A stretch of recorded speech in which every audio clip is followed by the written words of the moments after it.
3, 2, 1. We're live. Thanks so much for coming.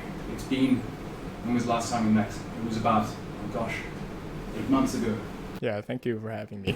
Yeah. Quite a while ago. Yeah. I remember we met at a bar and we sat down and we were just chatting, and I remember thinking, geez, this guy's a very interesting fella. And time flew, pretty much. Time has flown, yes, Yeah. indeed. Yeah. So, okay, I mean, you in this sort of like episode, I kind of want to like try and go into, get under the skin of the current Hong Kong situation. There's a lot of things going on at the moment. There's a recent passing of this social, what I call national insecurity law. Obviously, I would love to hear your take on the current mindset. I know you don't speak for all Hong Kong, obviously, but when I had a discussion with you, I just remember thinking, this guy is very switched on, and I would love to hear what you have to say about the situation. Wow, it's been some time after. A lot of things have happened.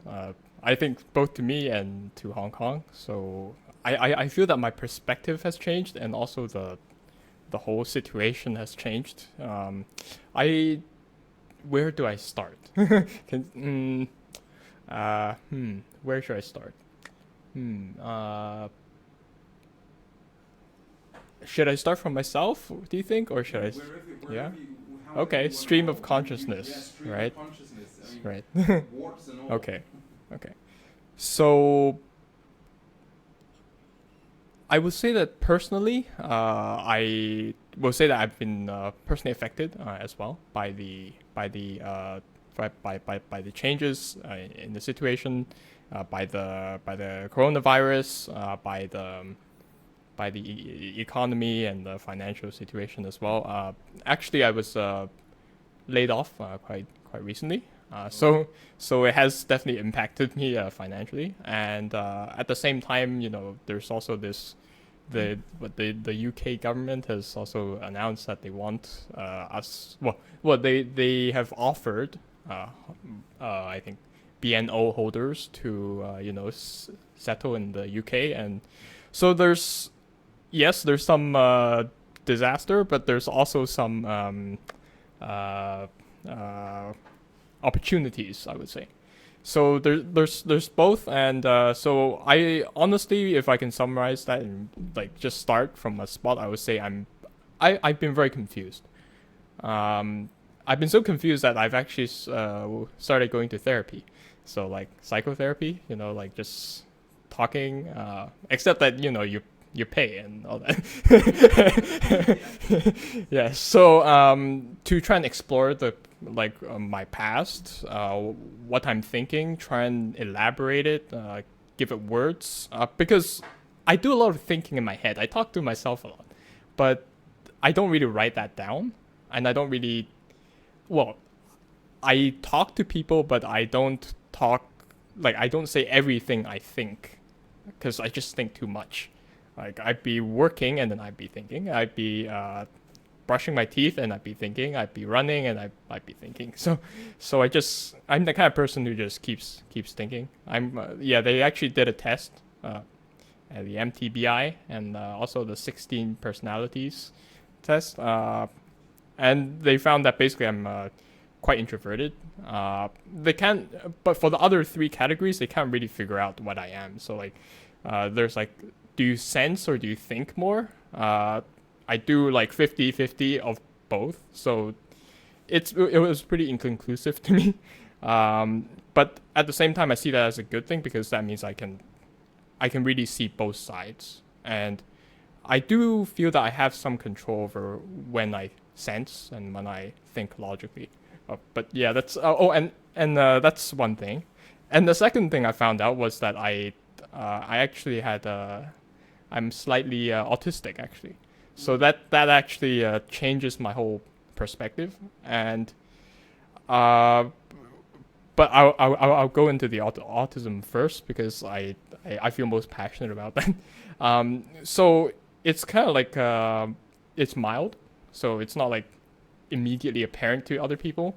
It doesn't really show in like interviews or job interviews. It didn't even really show in a therapy, but we're just like, oh, maybe we should just give this a try based on your past history of say, for example, there's a classic symptom of maintaining eye contact. It can be quite a anxious thing. There's something about eyes that makes us or makes me, like, I can't speak for everyone, makes me slightly anxious.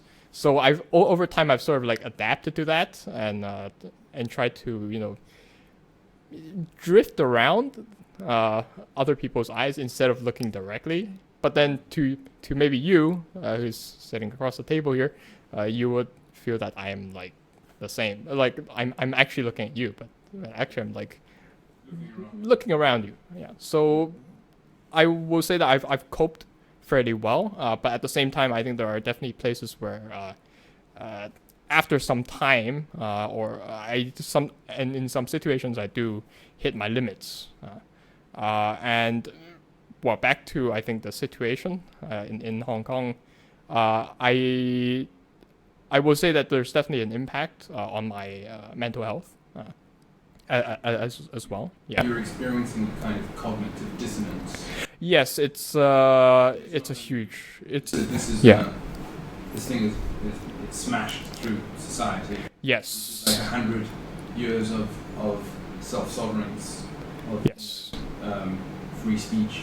Smashed in the face by communism. Pretty much. You think, and this is going to go down onto every individual level. It's reassessing oneself from the ground up, and there are going to be many psychological problems that are going to appear as a result of this. By the way, this is another reason why I'm actually doing these Indabas, because it acts as a vent for a pressure cooker. Mm-hmm. Hong Kong is a pressure cooker that's at. Oh yes, yes. And it's always a pressure cooker, but now it's amped up. Yes. Yeah. But on the autism side, yeah, I totally recognize that. Like, I also have a little bit of autism, and it took me, like, the eye thing was also something that was quite for me. But the way I got over that was just through martial arts. Oh, okay. Martial arts, and then just like literally focus on the guy's eyes, and that's how you did the technique all the time. That's locked up. Wow. And eventually you just get so used to it that it doesn't bother you at all. It's like part of the technique is to look at the guy's eyes. And from another martial arts perspective, being able to lock onto somebody's eyes is like the first movement of a martial art. You're actually, in a sense, doing martial art because it's like, somebody can see, it's like, okay, well, this guy's, whoa, see what I mean? That's how you look at them. So from a martial arts perspective, that's how I sort of overcame that feeling of like, well, I'm a little bit nervous. I'm also deeply introverted. Also a thinker. I see. Right. So but also it's also the thinkers and the introverts, the slightly autistic people that we're going to have, and especially the younger ones, are going to have severe problems, could have severe problems in being able to handle the shit fuckery that's about to happen to Hong Kong. Yes. Yeah, but I mean. Yes. Yeah. Yeah, I mean, yeah, I'd like to. So that's the personal stuff. It's opening up a whole bunch of can of worms on an individual level. Mm-hmm. This is happening with a lot of other people in Hong Kong. Yes. And as a thinker, what's your view on now the situation here in Hong Kong? Maybe you also want to keep in mind that we have an international audience, and as well as local. So this is a good opportunity to sort of like try to communicate on an international level what's going on in Hong Kong, man. Because like people all around the world, they see these like micro little blurbs on CNN or some other crap like that, and nobody really gets an opportunity to get into the meat of it. Do you see what I mean? An opportunity to sort of do that. Maybe you can do a bit of a rundown of the history of how things transpired, And there's no limits to this. We can go into the communism, all sorts of stuff. Okay, so I will say that for me, since I can speak from my own perspective, for me, I think the real gist of what happened, or what's happening in Hong Kong, really started in, I think, June 12th of last year. So that's when it really actually hit me. Okay, this is actually at my doorstep.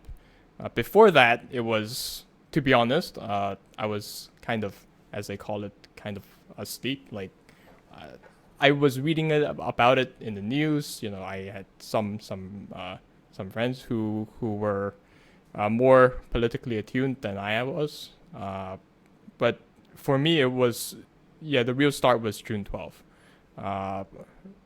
Yeah, so that's when I still remember we were actually at work, and then someone turned on the live stream and in the conference room while we were having the meeting, and then we were seeing these people getting chased around by police who opened fire at them with we weren't sure what kind of weapons or they were, but it looked really, really like a war zone, and that really just kicked me in the stomach. It was to put it into words, I would say the feeling was like it was like a twisting. I felt a twist in my heart. So that was actually physically painful. So I had, I think, as they call it, somatic experience of the event. And when I think of it, I still have that feeling because, well, the conflict is still here. So basically, I think that's what the international audience sees on CNN or saw, and I think that sort of continued for the whole last year. The next major event for me was the district council elections. So in between, there's a lot of protesting. There's a lot of back and forth.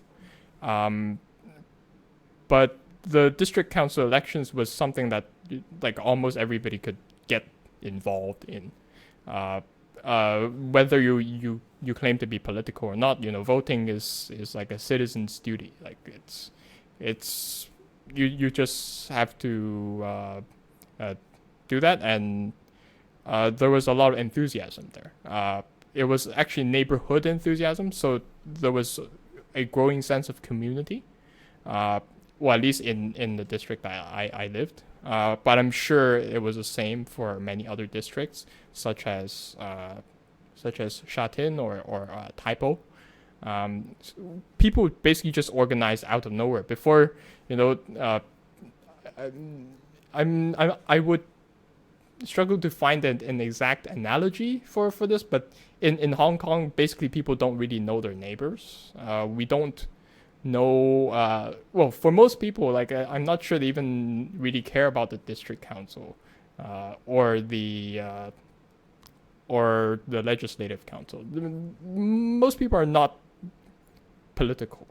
They are very, in my view, they're very driven. They tend to be very conscious of the economy, the finances, making money, the stock market,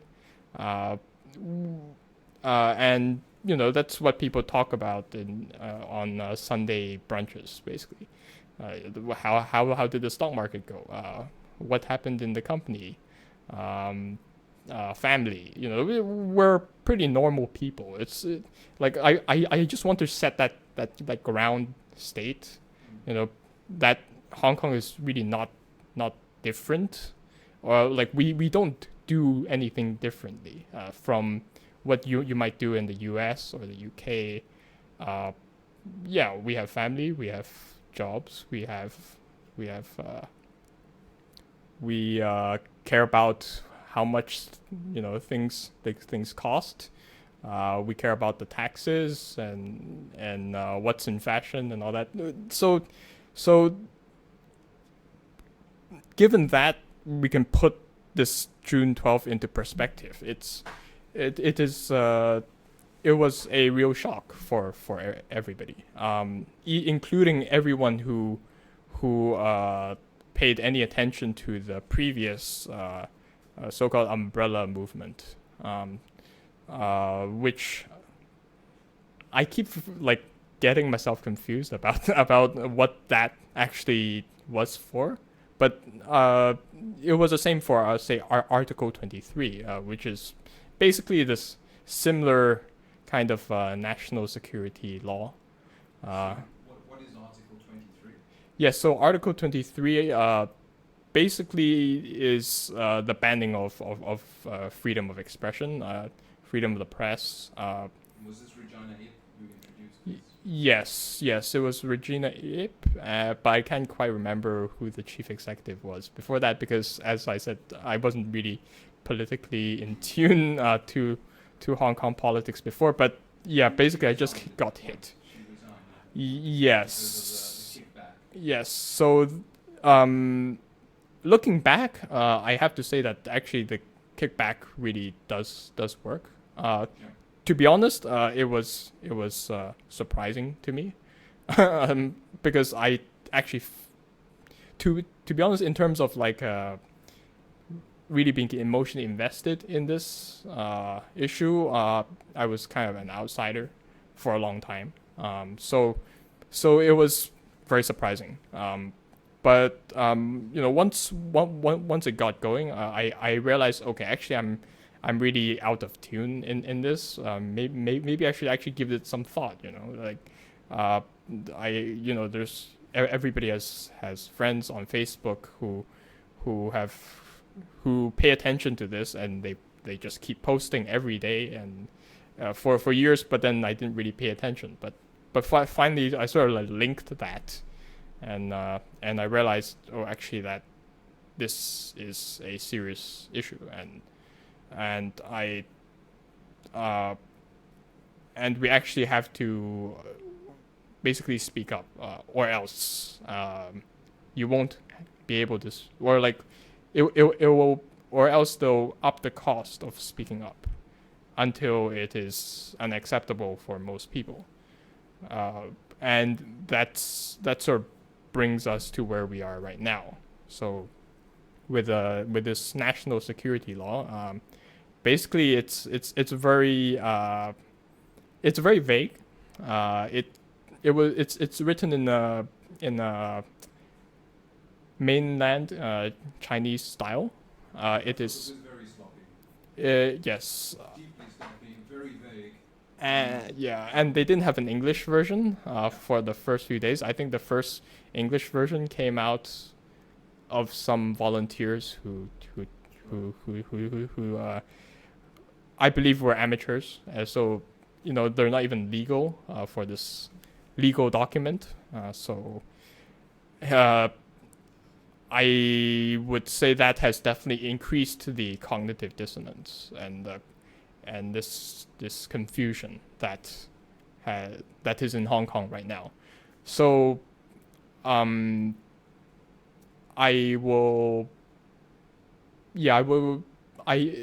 you were to ask me like what it is like right now in Hong Kong, like what are people thinking, what are people doing, I will say that there is definitely this confusion, and then from that confusion lies, I think, 2 or 3 possibilities.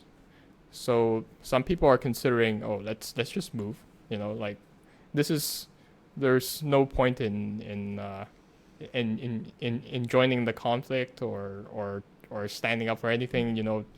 If you leave, like for example to the UK, which granted the BNO 5 years, I think, and then UK citizenship in 6, which is, I think, a pretty good deal considering the previous, the previous barriers to entry that you would need to pass through to be a citizen. So that's one way. The second way of thinking that comes out of this dissonance is well, let's just continue what we were doing, but try and reduce the risks. Like if they say, like if the government publicly announces that, oh, shouting a slogan is going to be illegal, let's just not do it. Let's just follow the law, like as it is currently interpreted. That's a second way of thinking. However, that leads to a kind of discomfort, because that the law is very vague. So that vagueness means that it is basically it's so vague that you can incriminate yourself like extremely easily. Any sort of action can be interpreted in an infinite number of ways. Like that's how I think cognition works fundamentally. Like anything can mean anything else, given given your context. Yeah. So so that basically makes people even more like confused, and I feel that confusion eventually leads to a kind of burnout. And that burnout is basically it's one way out of the confusion, but it can never really feel satisfactory. It is a kind of it's like you reach your psychological limit, like, oh, you've become broken in some way, and then that's how it is. I think burnout is I think a fairly common occurrence these days, like, well, at least according to psychologists. So if you want to know what that feels like, think of an unpleasant job and yeah. So yeah, that's, I think, three main possibilities. Emotionally, but the rational mind, I think, offers a fourth. I feel that there's a fourth way, and that is, whatever it's a bit like I heard about this theory that Richard Feynman. Oh, I don't know my physics like above a secondary level, but then I did like physics for a very long time, and I think he said something to the ends of, oh, the sum of all the paths, if you add them all together, is, well, it will automatically find the shortest path, kind of thing. Was that in refraction or something? I think that was in refraction. So you know how, like, if you have a different medium, like two different mediums, and then you want the light to pass through and then go from point A in one medium and point B to another medium, the light, basically, you can imagine as going through all the possible paths, but then somehow they sum up together, and then that sum is that shortest path that allows it to go through in the shortest time. I think you can imagine like light going off in multiple different directions, but they actually cancel each other out. Yes, exactly. Yeah. Yeah. That would be the shortest path. Yes. And it doesn't actually necessarily need to be a straight line. It's everywhere. Yes. So applying that analogy, I feel, really helps in this situation. Because at the end of the day, like, we have choices as individuals, but at the same time, the outcome on this city level, on this international level, ultimately is dependent on the paths that all the individuals take, and then whatever comes out of that, I would say is the definition of good. So that's the definition of good. Yes. So whatever is real, in the end, that we will need to accept as as somehow good. But then good there, it becomes very ambiguous because you don't know what it is. It's not well defined. I guess you can try and compute it, but then I'm not sure how accurate you could be. Well, yeah, okay. So, it I would say that it does require a lot of faith there, to see this, to go to this fourth way of thinking. But I feel that it is rational, because actually, suppose in the middle you have some extraordinarily bad outcome, such as we end up having World War III or something. That, well, is that, like, from which perspective are you going to view it? From a certain perspective, maybe after the war, that could be considered good, because people realize, okay, you actually can't tolerate a certain level of behavior exceeding a certain amount at all costs. If you let it exceed that point, you will end up with an uncontrollable cascade that leads to a huge conflict.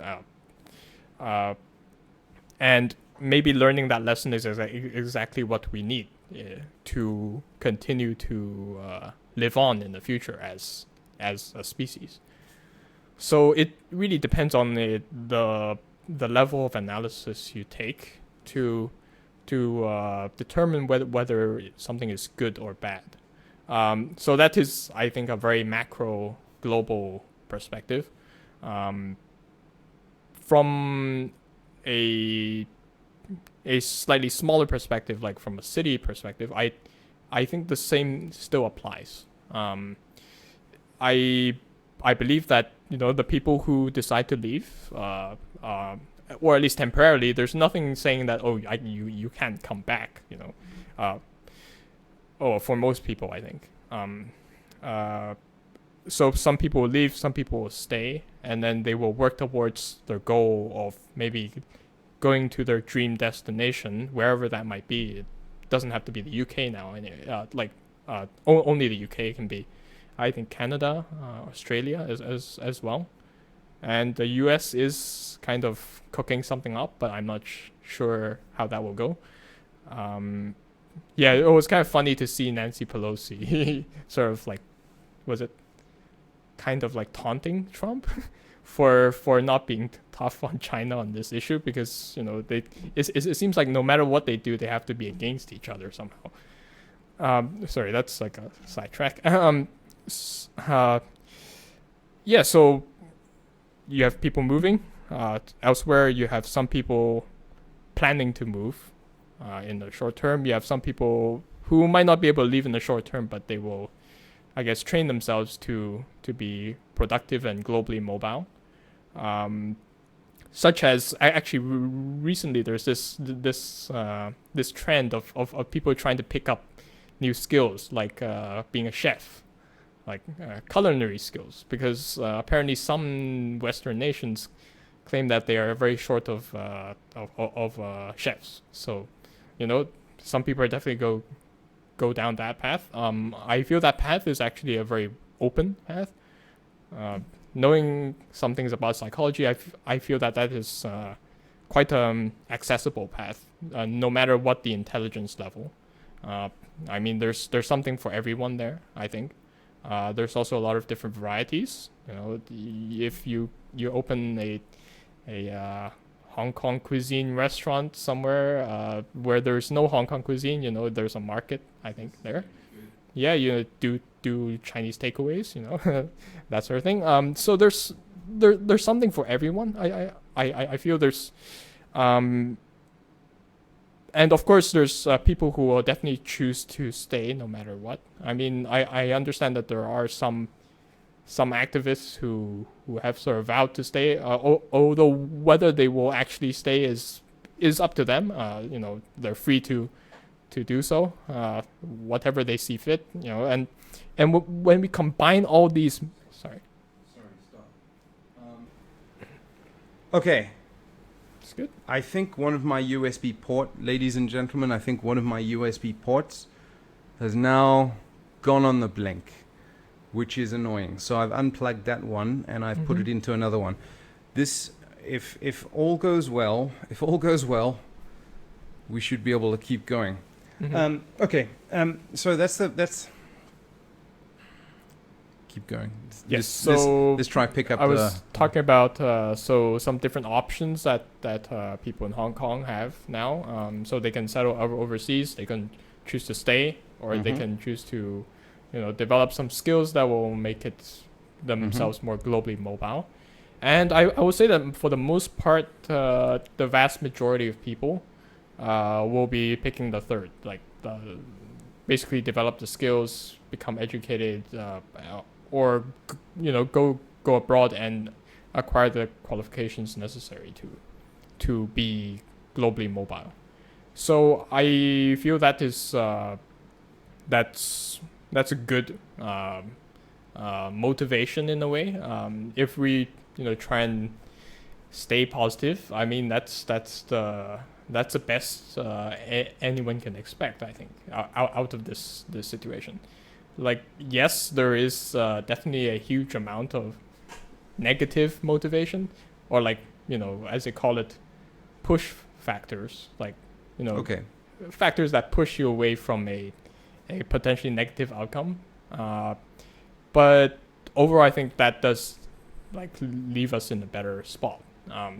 If I were to take a global perspective, I would see that as a positive change overall for the world, because what you're basically getting is people who can vote with their feet. They can, if a certain political system or area has some policies that are not conducive to people making a living or having a satisfying life, they can choose to move. And I think that was also one of the concepts behind the founding of the United States. The state system and the federal system. The federal system being not the federal level being not able to control everything is and letting the states handle more of the local matters, and allowing them to introduce competition, and for example in issues like in very contentious issues like abortion, like there's I wouldn't want to go directly into that debate right now, but then I feel that there, as hard as it may be, I think there are some reasons for both sides, given the vast array of possible contexts that you could have. So I feel that's a good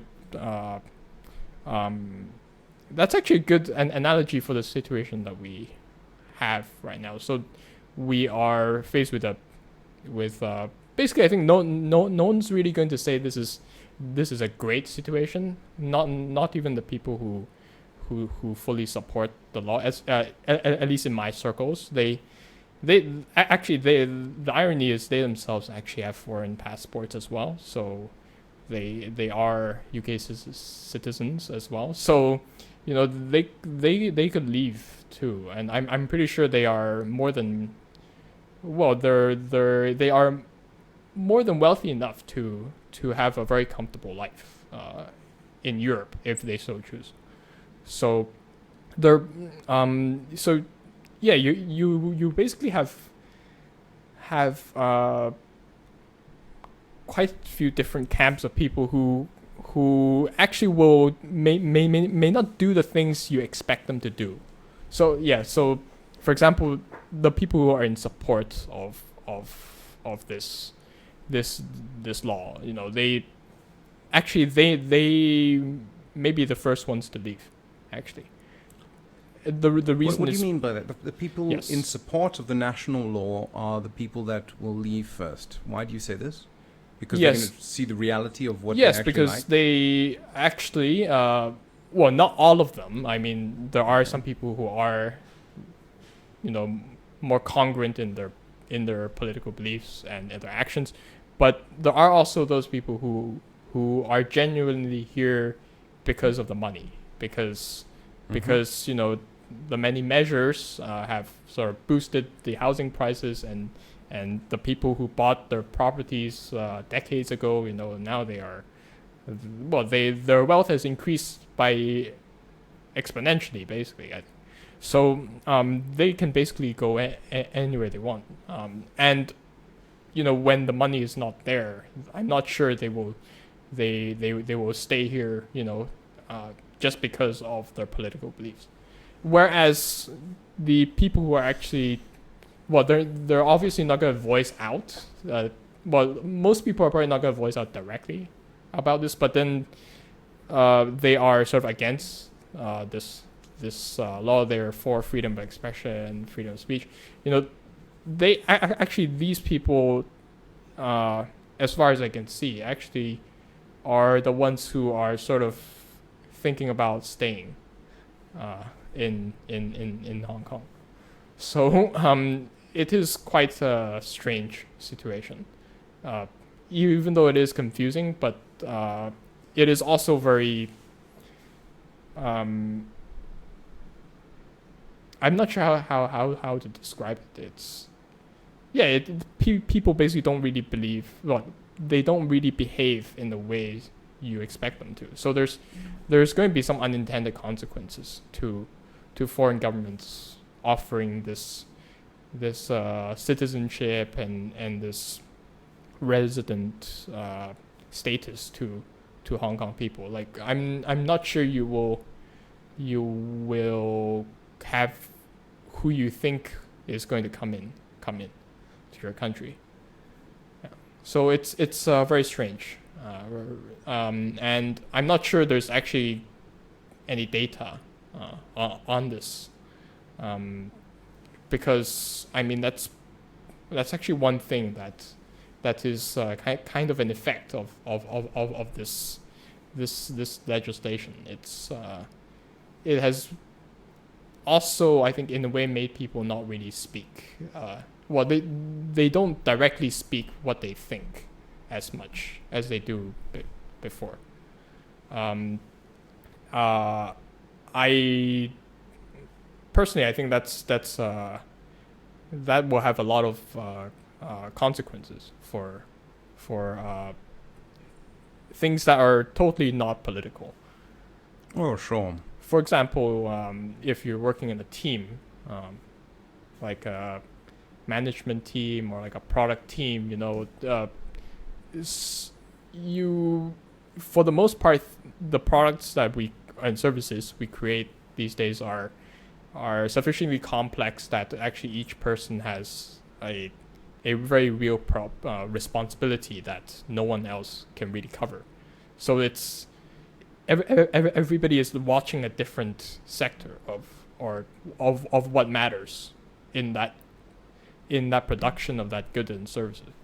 So you really rely on people to speak up the moment something is not normal. But you know, if people don't speak up, you know, the chances of failure are extraordinarily high, because you know, as well, the more complex your product is, I mean, the more responsibility you're going to have to delegate, and the more you're going to have to just trust them.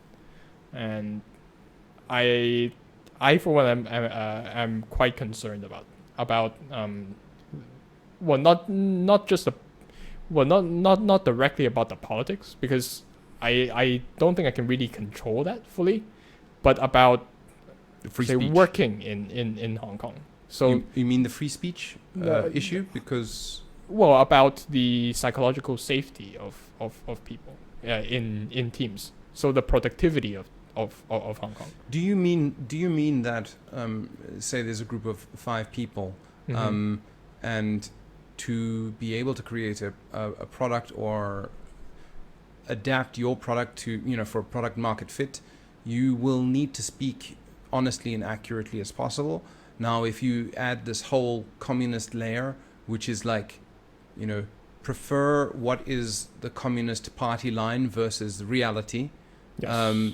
groups in the members of this group will choose to adopt whatever the fashion, today's fashion of the Communist Party line is. Yes. And as a result, progressively and incrementally over time deviate away from the actual market conditions or environment. Yes. And so Hong Kong naturally becomes just another city in China, or it could be the Soviet Union kind of thing. Yes. In fact, I think it has. The thing is that there's a lot of positive feedback or negative like feedback that sort of echoes on itself, and I would say that for now we aren't directly seeing the effects of that yet, but it takes time. It takes time, but by the time you see it like around you, it's gonna be everywhere. Yep. So. Yeah, I was talking about like psychological safety. That's I think one of the key things that Google identified as a main component required for success of a product team or of a development team. So I don't know what psychological safety is then. Okay. So it's not this lefty concept of safe spaces, right? It's I guess it's sort of on the very surface layer, maybe there is some commonality, but I don't really know about the safe spaces part. So psychological safety is basically, can people speak up when they have a problem or when they have a question? Can they ask freely and not be penalized for it? Can people report issues or problems and not be shot as a messenger? You know? Oh, I see. Can people... Okay, so either if you're a retarded company or not. Yeah. So can people negotiate requirements with higher ups, or is the highest paid person's opinion always the dominating one? You know. So there's a lot of these things that really get affected by the overall climate of the place, and in a way, I think that is actually one of the secret sauces of Hong Kong. Like, what's different about Hong Kong? It's actually it's exactly this. It's a very soft, tolerant. Would you say tolerant? Tolerant? Tolerant. Yeah. So you can work in an environment and you can speak about something and nobody will Okay. I think that's one direction. Yeah, that's one direction. I think there's many words that you can sort of draw. It's a bit like a loci, so you can draw circles and then eventually you get an overlap. I think the way I see it is I think of it as a kind of directness. That would be the first word that comes to my mind. Cantonese, like this is very true. Then this is very true. The Cantonese, the Hong Kong culture is a very direct culture. Yes. Yeah. It is brutally honest, and very in your face. And yes. Yes. Chinese itself actually is, I think, like, as far as languages go, I feel that it is one of the most concise languages you can really get. Like in the sense of, okay, how many? It's like entropy. Like how many? Okay, it's not really how many bits you need to represent it, but it's more like how many letters or characters can you delete from a sentence before you can't interpret its meaning. Oh, I see. For Chinese, I'm not sure you can delete very many words because every word contributes a lot.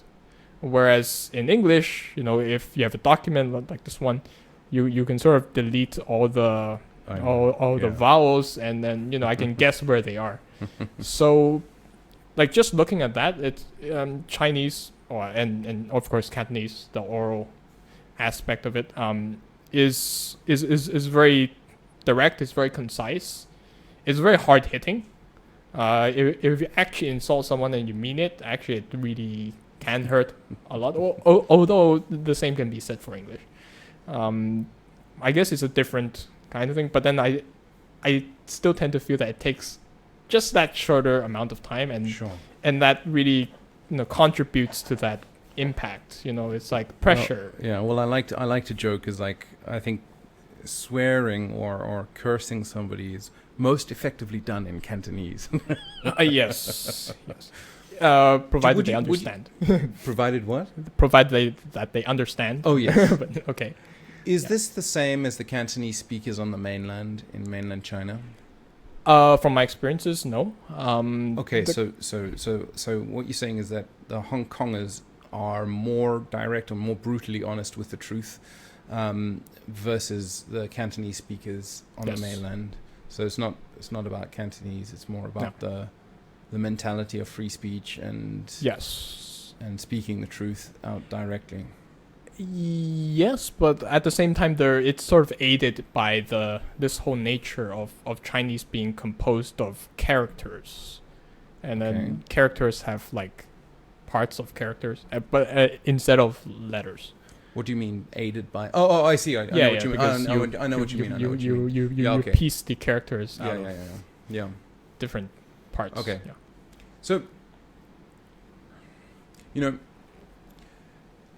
the Hong Kong dollar was pegged, I think, in 1983, because Thatcher had discussions with then Deng Xiaoping, if I'm correct, about a handover to China. And it was then that the Hong Kong dollar fell from, I think it was 9.5 to about 6. And, everyone got into a flurry. Hong Kong, who treats the economy so, as a vitally important part of their life, they came in with a peg, and then they pegged it, and since then it's been pegged. So we can already see, the feeling for China taking over Hong Kong is very deeply run, and it's a very deep thing, and this peg, in some senses, has sort of plastered over the crack, in the sense that you can't really see the sentiments of what people see, because Hong Kong, they like the market, if we were to see what the value of the Hong Kong dollar would be now without a peg, right? I can pretty much be sure that this peg would be, the value of the Hong Kong dollar would be absolutely rock bottom. And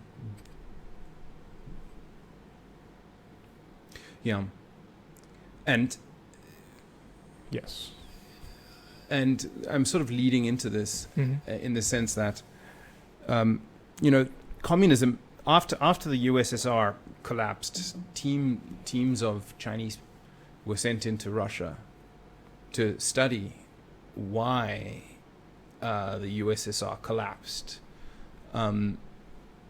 Because really? That's interesting. Okay. Because they didn't want the same thing to happen to them. Okay. And it was round about then when China started to open up and sort of say, okay, well, we need a sprinkling of capitalism, because they came to the conclusion, I believe this is the case, that if you move from a feudal society, you cannot move directly from a feudal society into a communist society.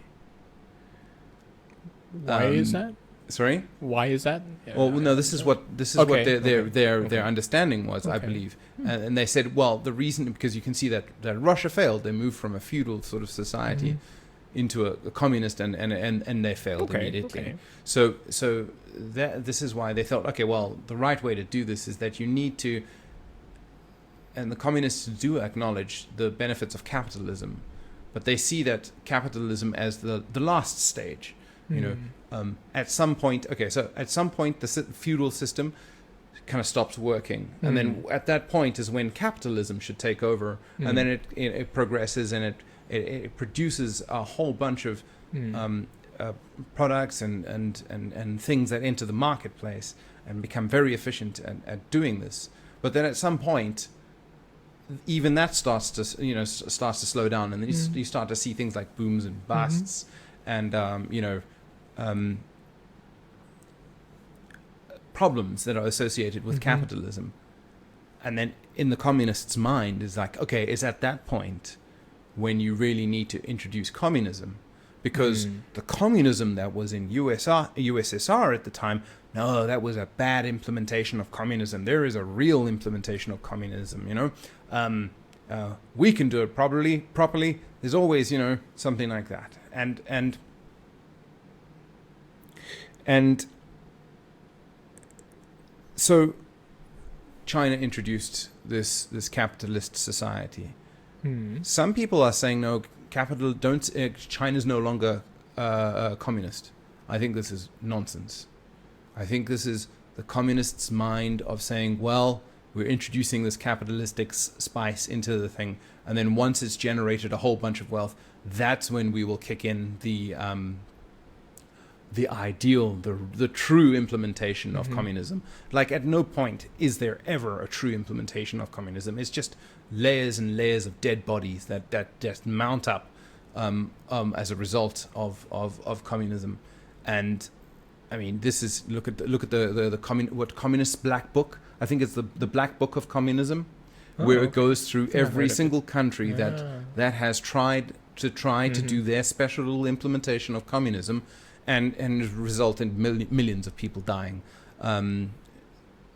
So, what's your opinion on China, on this concept of like China kind of wanting to implement communism? So I'm starting to think maybe this CCP, is a very deep topic. Yeah, I know. Well, I know, but I mean, this okay. is the whole point of this: is that we're that's able great. to, you know, that we can actually tear into this. And okay, systems are running fine.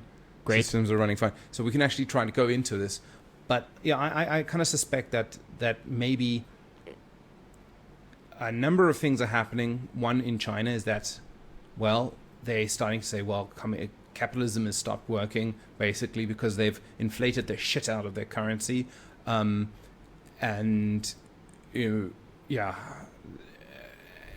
they've got companies all over China, which is basically like, okay, we will not revolt if we have work, if we have money. So therefore, they will say, okay, you're a road construction company. Okay, you just keep making roads. Just keep making roads. You make roads across the whole of Asia, even though we don't need it. And the thing is that they're being paid because of loyalty. As long as you're loyal to us, then we'll keep paying you. So this is the disconnection from reality that communism has. Yes. It's just like, you know, loyalty above everything, party line above everything. So very top down. It's yes. Basically, it's top down. Well, I like to use a smaller analogy that I think people can sort of relate with. Yes. Okay. It's a bit like project management from like a top down perspective. Like the very nature of projects, you know, how we start a project, or how organizations start a project is often top down, but the problem with that is that, yes, I think the command to start it can be top down, but then at some point, when you execute the project or you try and implement it or you try to design it, you need to navigate uncertain things, uncertainties.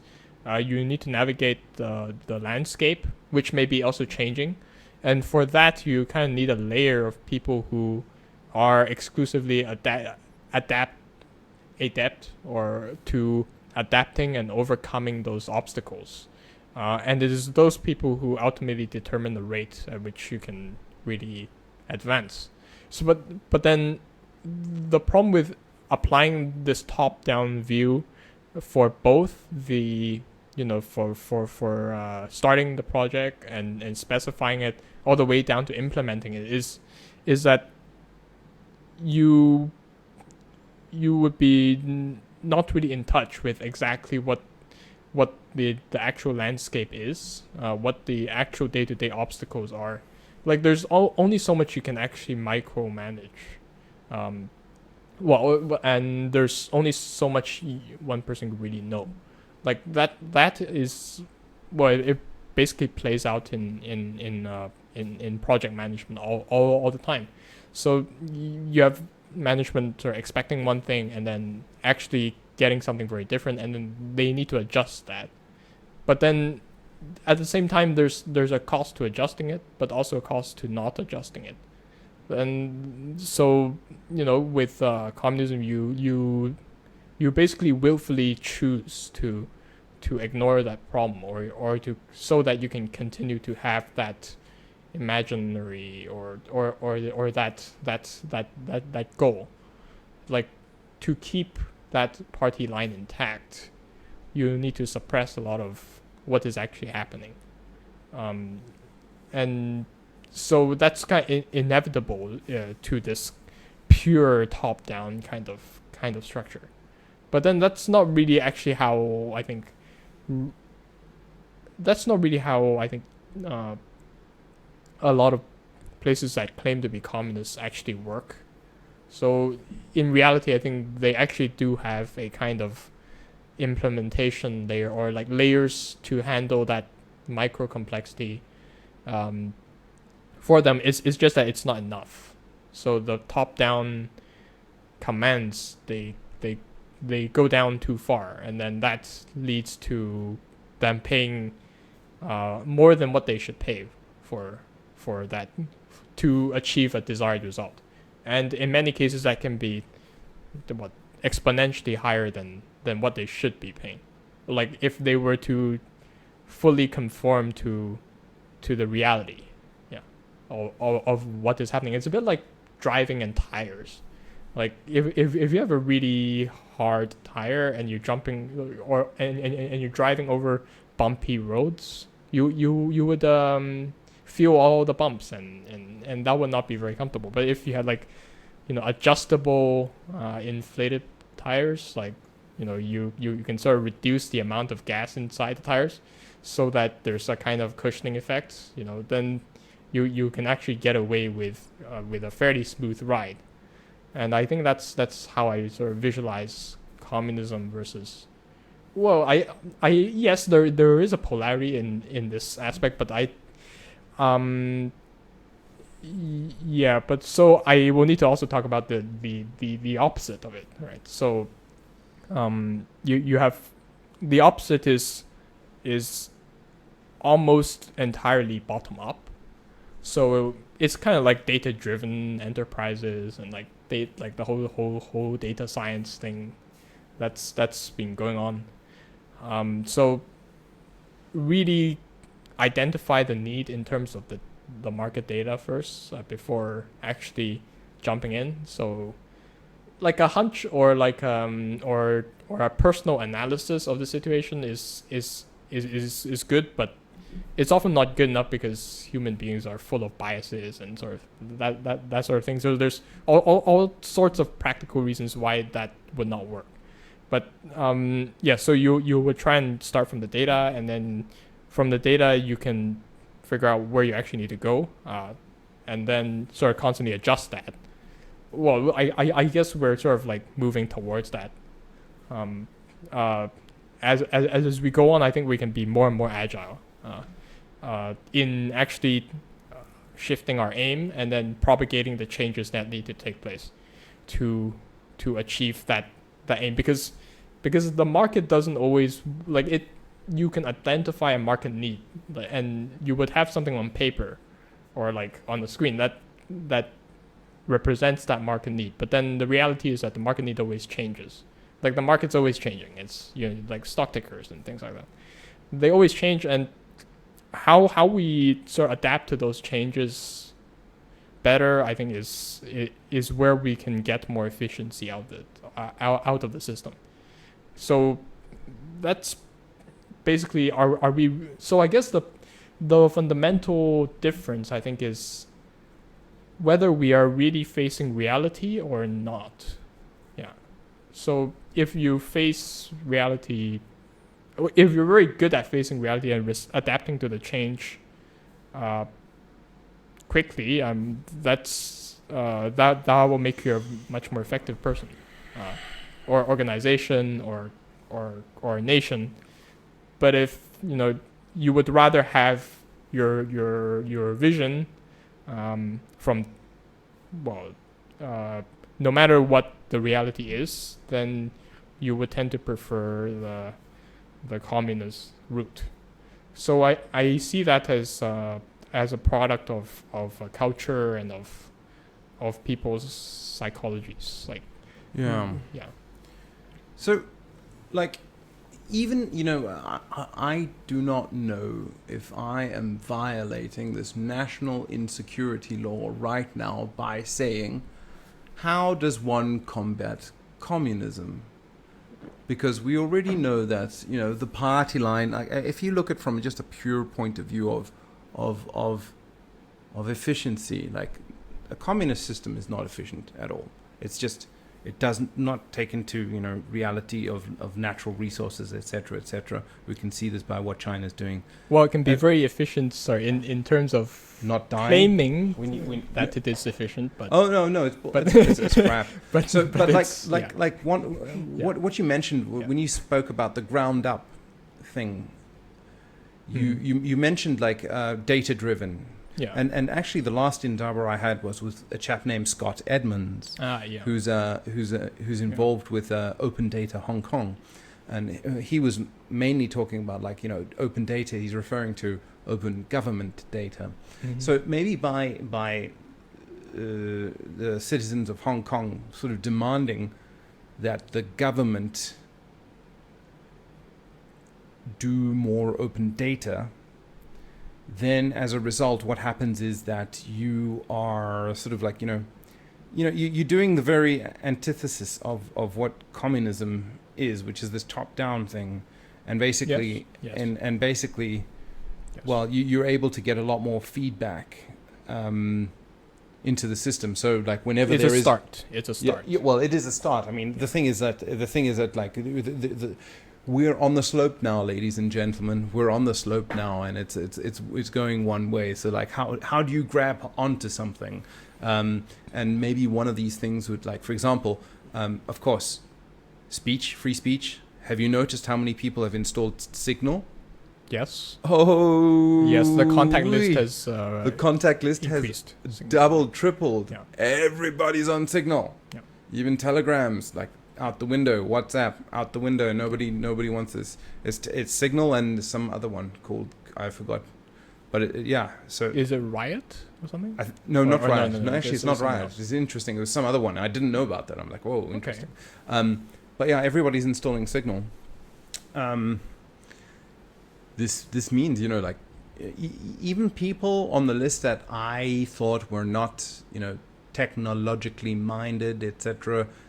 Well, there they are.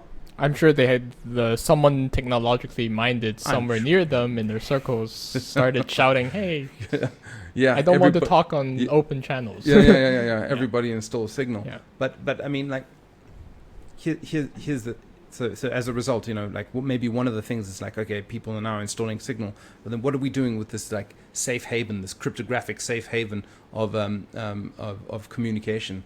Maybe one thing is to mandate that the government start doing open data. And there's another thing, is like, I've been sort of muddling with this in my head for a while because, I'm developing this protocol, right? Just as Bitcoin has its own sort of an address, which is a pseudo-anonymous address. Yeah, pseudo. Yeah. Yeah, it's pseudo-anonymous. Like, if I tell you, look, okay, send it to this address, then then now you're able to tell me that, okay, well, that address now belongs to you, and you're able to control it.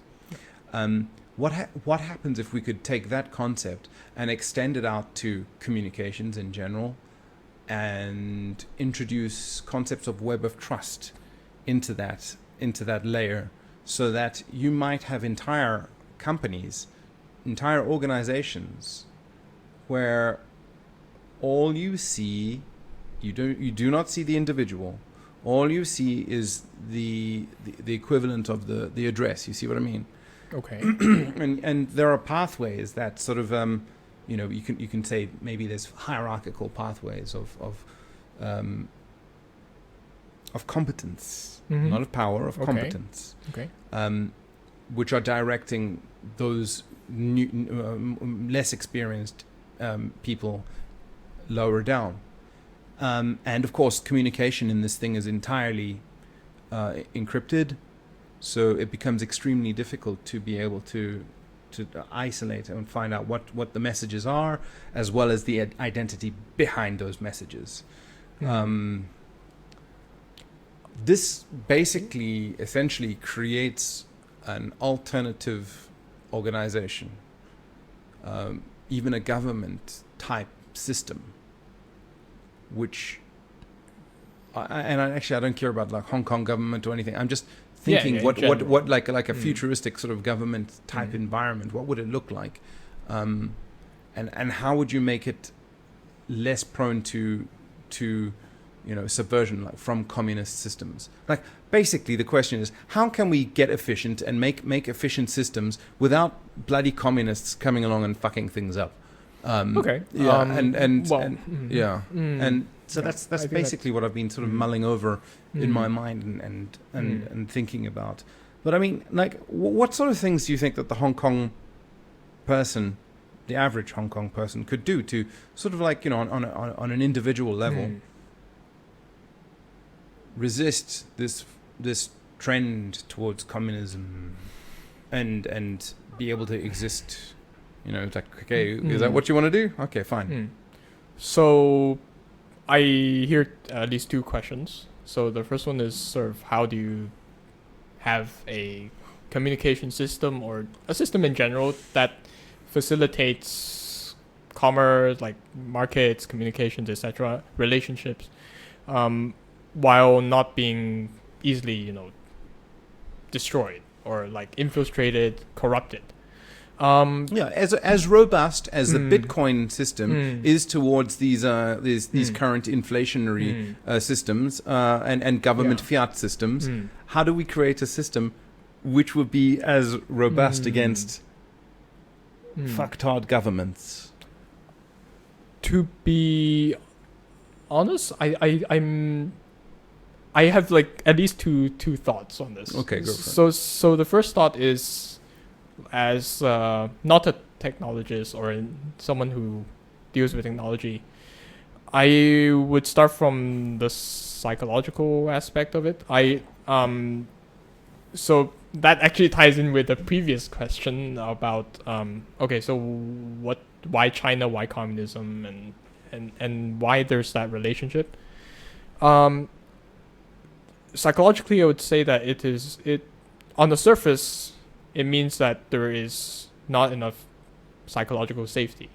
So people do not feel safe to question, to say what they believe, because it makes them anxious. It makes them scared, possibly even long before that you actually you actually get a knock on your door or an invitation out to coffee by the officials. That it's a long. People become very scared very easily in China. I would say that people are very conservative. People are generally susceptible to more negative thinking. I don't have the exact data to prove that, but that's my experience. I feel that as a result, they tend to think a lot longer term. There's actually an advantage to being neurotic, and that is you will feel the negative consequences of doing something or not doing something at the present moment for a consequence long down the road. So what that means is, for example, I think some people use this in evolutionary biology to explain the personalities of like rice farmers. Like for farming, you sort of need to predict or to think about what the consequences of your actions are going to be months down the road. Otherwise, you're not going to have anything to eat, and of course, you won't have anything for the government to tax. In which case, you might get punished for that. And so over time, I think people have sort of the environment has favored personalities that are more neurotic, are more agreeable. So that's like the second characteristic. I think agreeableness, I think, is more than to just people. I think agreeableness also kind of applies to principles. So, for example, you have a logical truth or like a principle that you ought to follow when doing something like driving. And a disagreeable person may need to be reminded multiple times, or they may just, if they're really disagreeable, they'll think, to hell with that, I'm doing this my way, like without even someone like telling them to. So I think, so over time, I think people in this region of China that we call China have become more agreeable and neurotic. Excuse me, this region, And- you mean as in the mainland or is in Hong Kong? Well, Hong Kong is a very tiny spot of it, but I would say the overall region of it. China. Okay. I say region of China because, the region is different depending on what age you look into. Like, in a certain period of history, someone may have conquered more territory, in which case it would be bigger, and then you'll include more people. Other times it may have been divided up, but like generally, like the China region. So overall, I would say that because of these two characteristics, the agreeableness and the high agreeableness and the high neuroticism, it has basically allowed government to actually be fairly easily controlled by government. So I feel there are some tendencies there. I can't speak for individuals. Of course, there's going to be. You make it sound like that just sort of came about. I don't believe that to be the case. Mhm. I think the Communist Party actively hunted down and killed people who were in any opposition to them. Yes, I and appreciate murdered your and slaughtered. Yes, I appreciate people, your addition, because I would add that it is not just the Communist Party. It is actually every dynasty down before. And the reason I say that is because we have it's like a 4-character phrase in Chinese. It's like 因言获罪. So it says like, because you said something, now you're criminalized. So basically, criminalization of speeches is a thing that has been around for like thousands of years. It's like a ruling principle. It's like, if you can control what people speak, then you can control everything that they do. So I see. and so it's a bit like Sun Tzu's Art of War. It's like considered like a, well, I shouldn't use the word Bible. High level control over people. high level, a manual for I see. You for don't. government. You don't allow uprisings, and the way to do that at the first level would be to be able to control their thinking and their speech in the first place. And So the interesting thing is that I think I can't say a specific study, but in general I heard somewhere quite well stated. I forgot the source, but basically they say that people basically need the freedom of speech to basically think properly. I agree because with this. Yeah. most people do not really actually think. Well, like okay, I don't want to insult Yes, everybody, you're right. but Most basically people don't actually think. Don't actually think. They just follow. They follow, and they at most maybe judge. So they will do comparisons and things that sort of thing. So basic thinking, but to do any complex thinking, people basically need to talk. So not everybody can think, but everybody can talk. So if you ban talking, or you make people very mindful of every word that they say, you basically ban thinking. Yes. And so I will say that has really sort of influenced, not just the politics. Like politics, I see is a very end stage consequence, or like an abstract consequence or an abstract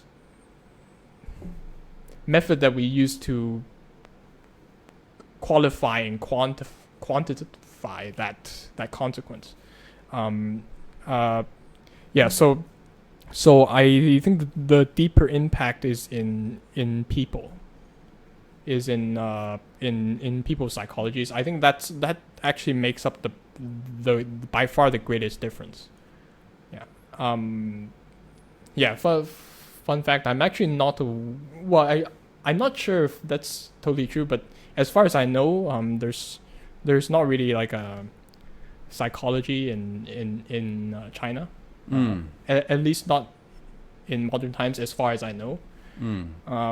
Because the inconvenient thing about psychology, okay, for psychiatry, yes, they have that, but for psychology, I think especially if you're talking about like the kind of talking therapy kind of psychology, they don't really have that, because you basically need to talk, and to talk, you can't just talk. You have to also trust the person that you're talking to, and if you don't have that, then you can't really have that psychotherapy as the West, like the Europeans and the Americans. Well, I don't know if you'd have the whole scientific Western Enlightenment process arising as a result. You know, I had an Indaba with Patrick Poon, who's. I think I heard of. Do you know Patrick? Yeah, you sent me a link. I think maybe. And he mentioned that the concept of free speech is not entirely alien to ancient China. Okay. In the sense that the close advisors of the emperor, basically their role was to criticize the emperor and devil's advocate. Sorry? Kind of maybe devil's advocate, okay. But I mean I remember. So there is that element of feedback without having your head cut off. But I also remember reading somewhere that if the emperor doesn't follow your advice, then that advisor would resign. Well, yes. Because if you keep talking, then your head is going to be on the. And we also have a saying in Chinese, like it's a long time, like it's like ancient, I think. It's that. So if you, as the emperor, ask an advisor to go and die, if that advisor doesn't, or that official doesn't die, then he's not loyal to you. So I think there's like two sides of that. So at some point, I think these principles or these sayings that people use to govern their actions become kind of inconsistent, and they're like more or less followed. or at least that's the modern conception, or the modern conception of the written history. I'm not sure how much they're leaving out. I think in order to run a country, I think you need a bit more than. Well, I've always had this feeling that the written records are not exactly complete, because I'm not sure they actually write every little detail down. And also below a certain level, such as at the implementation level, the people there may not be actually literate. So you have a lot of people handling the complexities of many production activities while not being literate. So you just don't know what they thought. But actually they handled all that. And so then you can have a very clean written history of what happened. So I would be very careful in understanding Chinese history. From this respect, although I don't really have an above average amount of knowledge in Chinese history, but that's my impression of it. Yeah, so that may be something you can take into account. So it's okay to have some conflicts, and I feel that sooner or later, I think someone it would have been very natural for someone to have this concept of having a kind of in the West, I think they call them the court jesters. Oh yeah. Yeah. So you have someone who will make fun of the situation at every opportunity, and that's their job, and more likely than not, sooner or later you actually learn something from that. So I think any emperor who actually wanted to stay on the throne would have had some kind of measure like that. Of course, I think there is one conception of or school of thinking or like way of interpreting Chinese history, like down the dynasties, as very dependent on the emperor. So very dependent on their temperament and their personality, and if they were too overly engaged in matters that were not relevant to the state, then they would be blamed for they didn't care and they neglected the state, so that led to the fall of the dynasty. So there's always been, I feel, a kind of centralization of power. So the centralization of power itself is never really questioned, but like this whole concept of it. But they will constantly question, that person who supposedly is in charge. But actually, like the way I see it, that's not entirely true. I believe that, like from an individual perspective, everybody has a role to play, and though it's a bit like the so-called world leaders. Like, do they really actually control everything? Like, not really. Like, well, the pandemic sort of showed up a lot of things. Yeah, so a lot of complexity will bubble up, especially I think disease is one that reoccurs over the many ages, especially in China. I think China is also blamed pandemic for quite a few falls of dynasties. Sorry, where was I? Yeah. So the thing about leadership, I'm generally skeptical of the idea that you can have like one person handle all that complexity, of all that production, all that governance, and then all that politics. That just does not really sound like quite reasonable. I believe that people supposedly in charge do realize that as well. So I guess nobody actually, even though they was claim that they want this supreme power, they actually don't. Like, as somewhere they actually know that, okay, they actually have to let go of certain things, but then it's just that they are probably very good at prioritizing what they need to take care of instead of let go of. So things like, is that political opponent more critical to dispatch than, or should I take care of grain production somewhere? These people who are starving are not going to, shoot me in my office. So, but this political opponent may, so I need to deal with them first. So that actually raises a different point, that it's a bit like negative thoughts have the power of at least 10 positive thoughts. So one negative can outweigh 10 positives, or to put it another way, you need at least like 10 positives to sort of wash away that negative. So I see that as quite important in figuring out the psychology or how the leadership sort of thinks. They would rather not have something negative happen. Like, they would rather be too careful. You're referring to Carrie Lam and administration? Well, not specifically in general. Okay. They would rather suppress first, instead of letting it go and see what happens, and then have it screw up and then do something about it.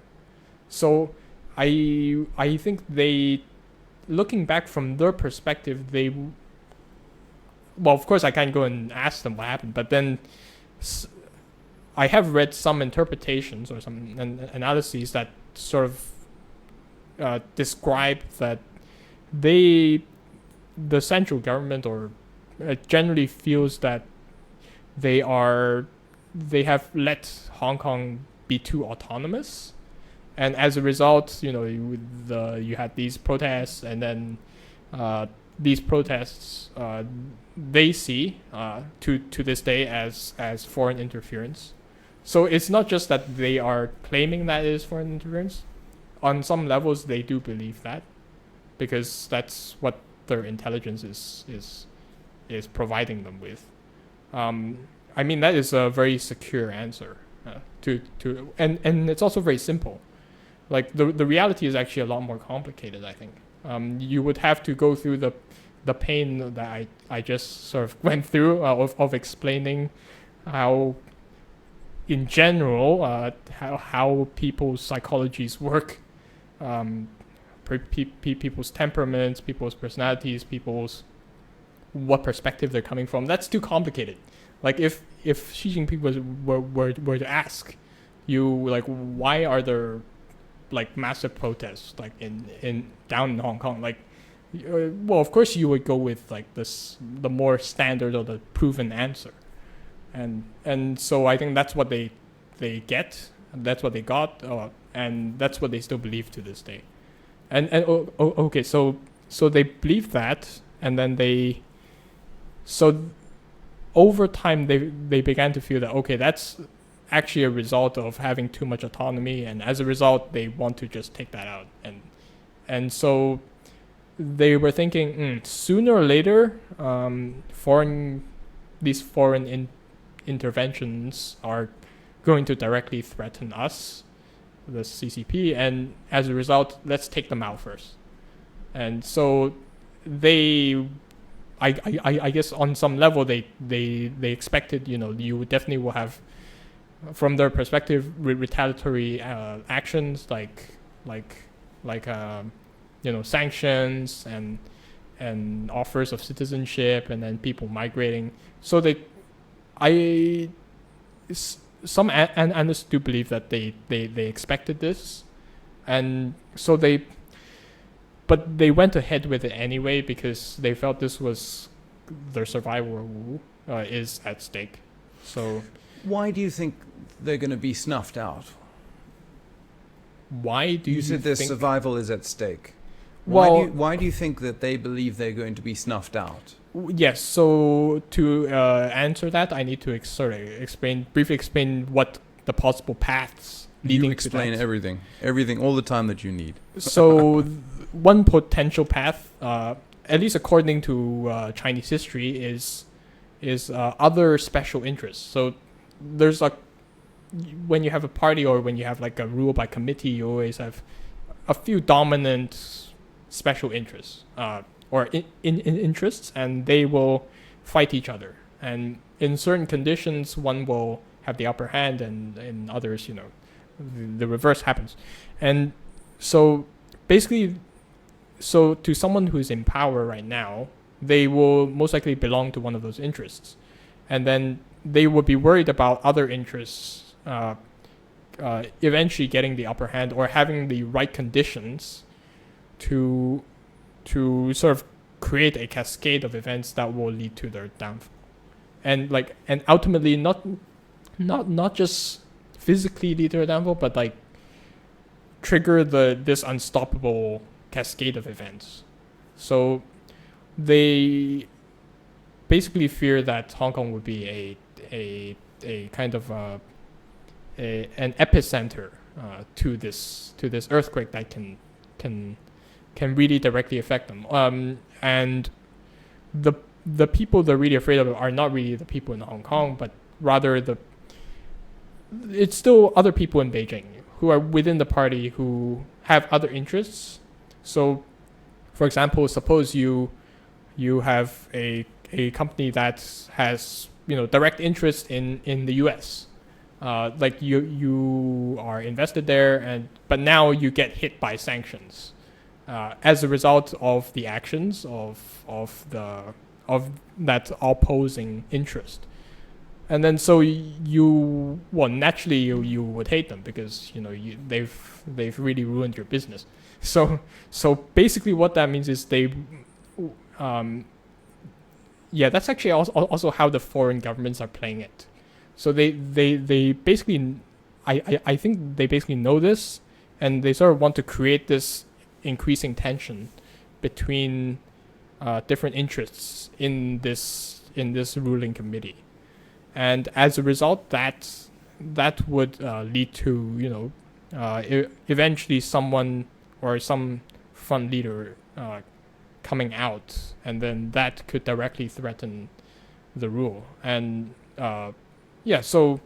but Wait, what do you mean by that? So do you Okay. do you see that Western powers are aware of the structure of the Communist Party and are deliberately playing certain elements against each other? certain interests against Certain each other. well, Yeah, different so you have players. like a status quo, and then you have some more forward looking elements that have extensive international or depend on those friendly relations, but then now they have sort of lost out. So they would be opposed to those policies. Okay.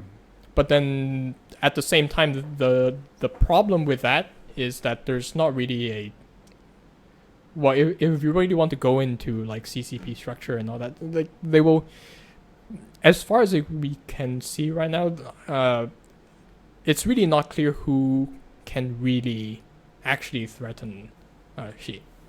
So there's not really a front man that's sort of You mean emerging. he has removed all competition? Is that what you're saying? Yes. So there is that, so that actually makes it quite. So for anyone believing that they can actually go through that sort of civil war and all that kind of power struggle to change the situation, that makes it quite doubtful that it's going to work. So, I think Hong Kong people sort of see that, and they see that actually, this is good. This is going to be a very long-term issue that they will need to, first of all, live with, and then see how the conditions change, and then when they do, then you can decide what to do about it. But at the moment, I'm not sure there's a direct way to change the status quo. As for relying on like Chinese people to sort of change that, if we look at history, I'm not sure there's a good reputation for that. So they're not very fond of Interesting this kind times. Yes, they're not really into that because it's more of a cultural thing. The thing is that it's like Confucius kind of thinking. So if someone commits a crime, it's not just their crime, it's their crime and their family's crime and everyone around them that sort of helped them. So their philosophy is let's punish everybody, like who's related, like who's remotely related to that person. So then there's like a high penalty to that, and then they've sort of so any ruling authority has sort of adapted that philosophy, and I would say that for better or for worse, that actually does lead to a stable equilibrium at some level of analysis. So such that we have this coherent narrative of like dynasties and rulers. Yeah. So I'm just gonna have to say that it's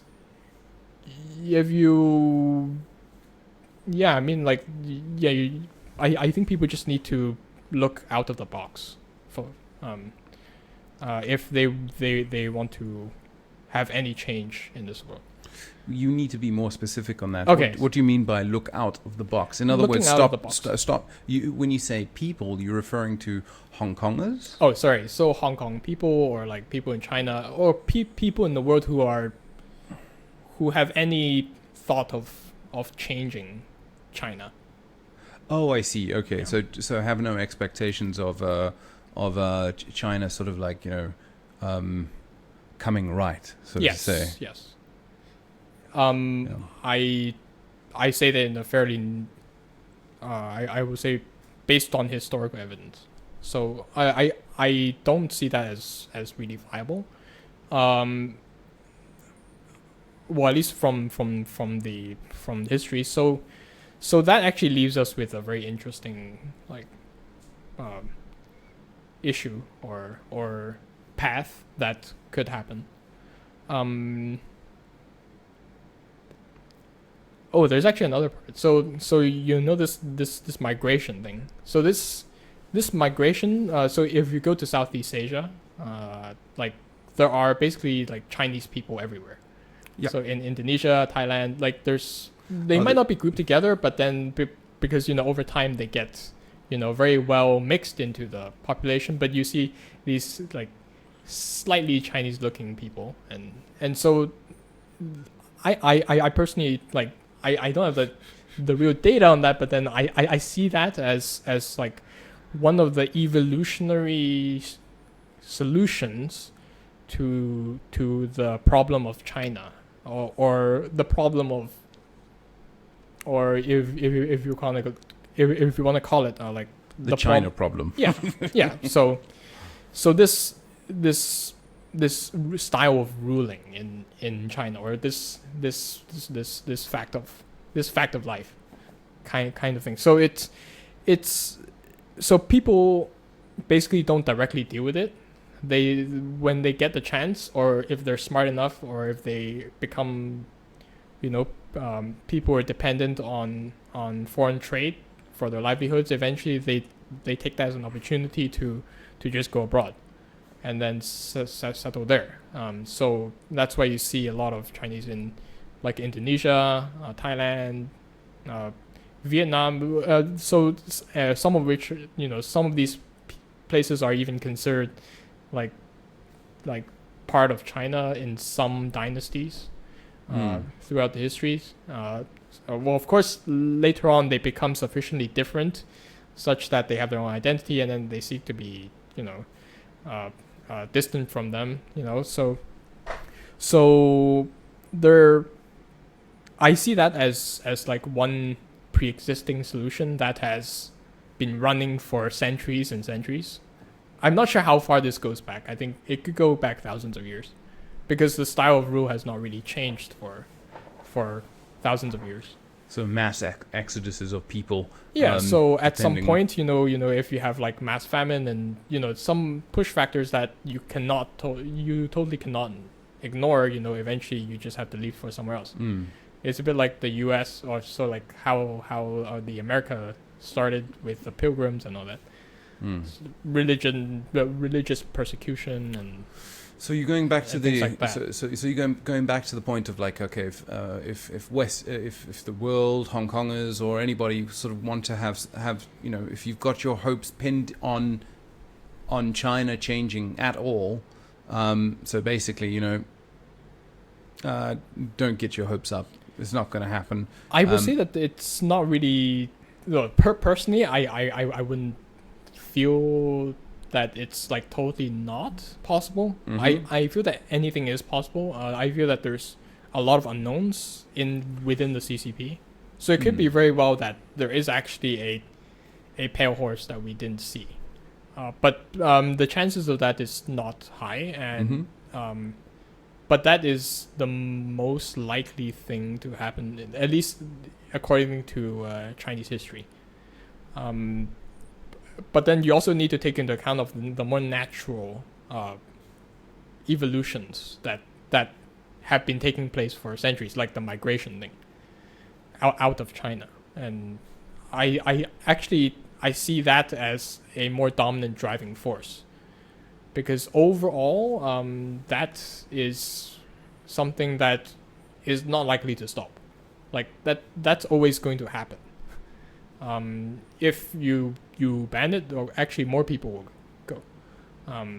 And if people who don't like the current situation, or at any time in history for their current situation, at some point thought, actually maybe leaving is the only way, so they do leave. So they may be struggling with that for a while, but eventually they figure out the solution. Okay, within my lifetime, that's not really gonna happen, so I'm just gonna go somewhere else, make that place better, and then that's it.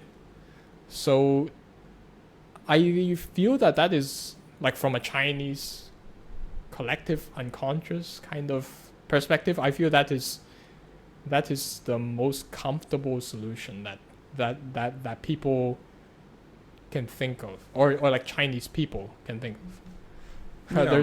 There's actually a joke, like, well, it's not just here in Hong Kong, but also on Weibo, that they like Chinese social media. They say that the China dream is also the American dream. So or is it the reverse? Yeah, the American dream is also the Chinese dream. So there is that. There's the facts are there to prove it, basically. Like, a lot of members. What's improving, sorry? The facts are there to prove it. So a lot of officials do have, foreign passports as well.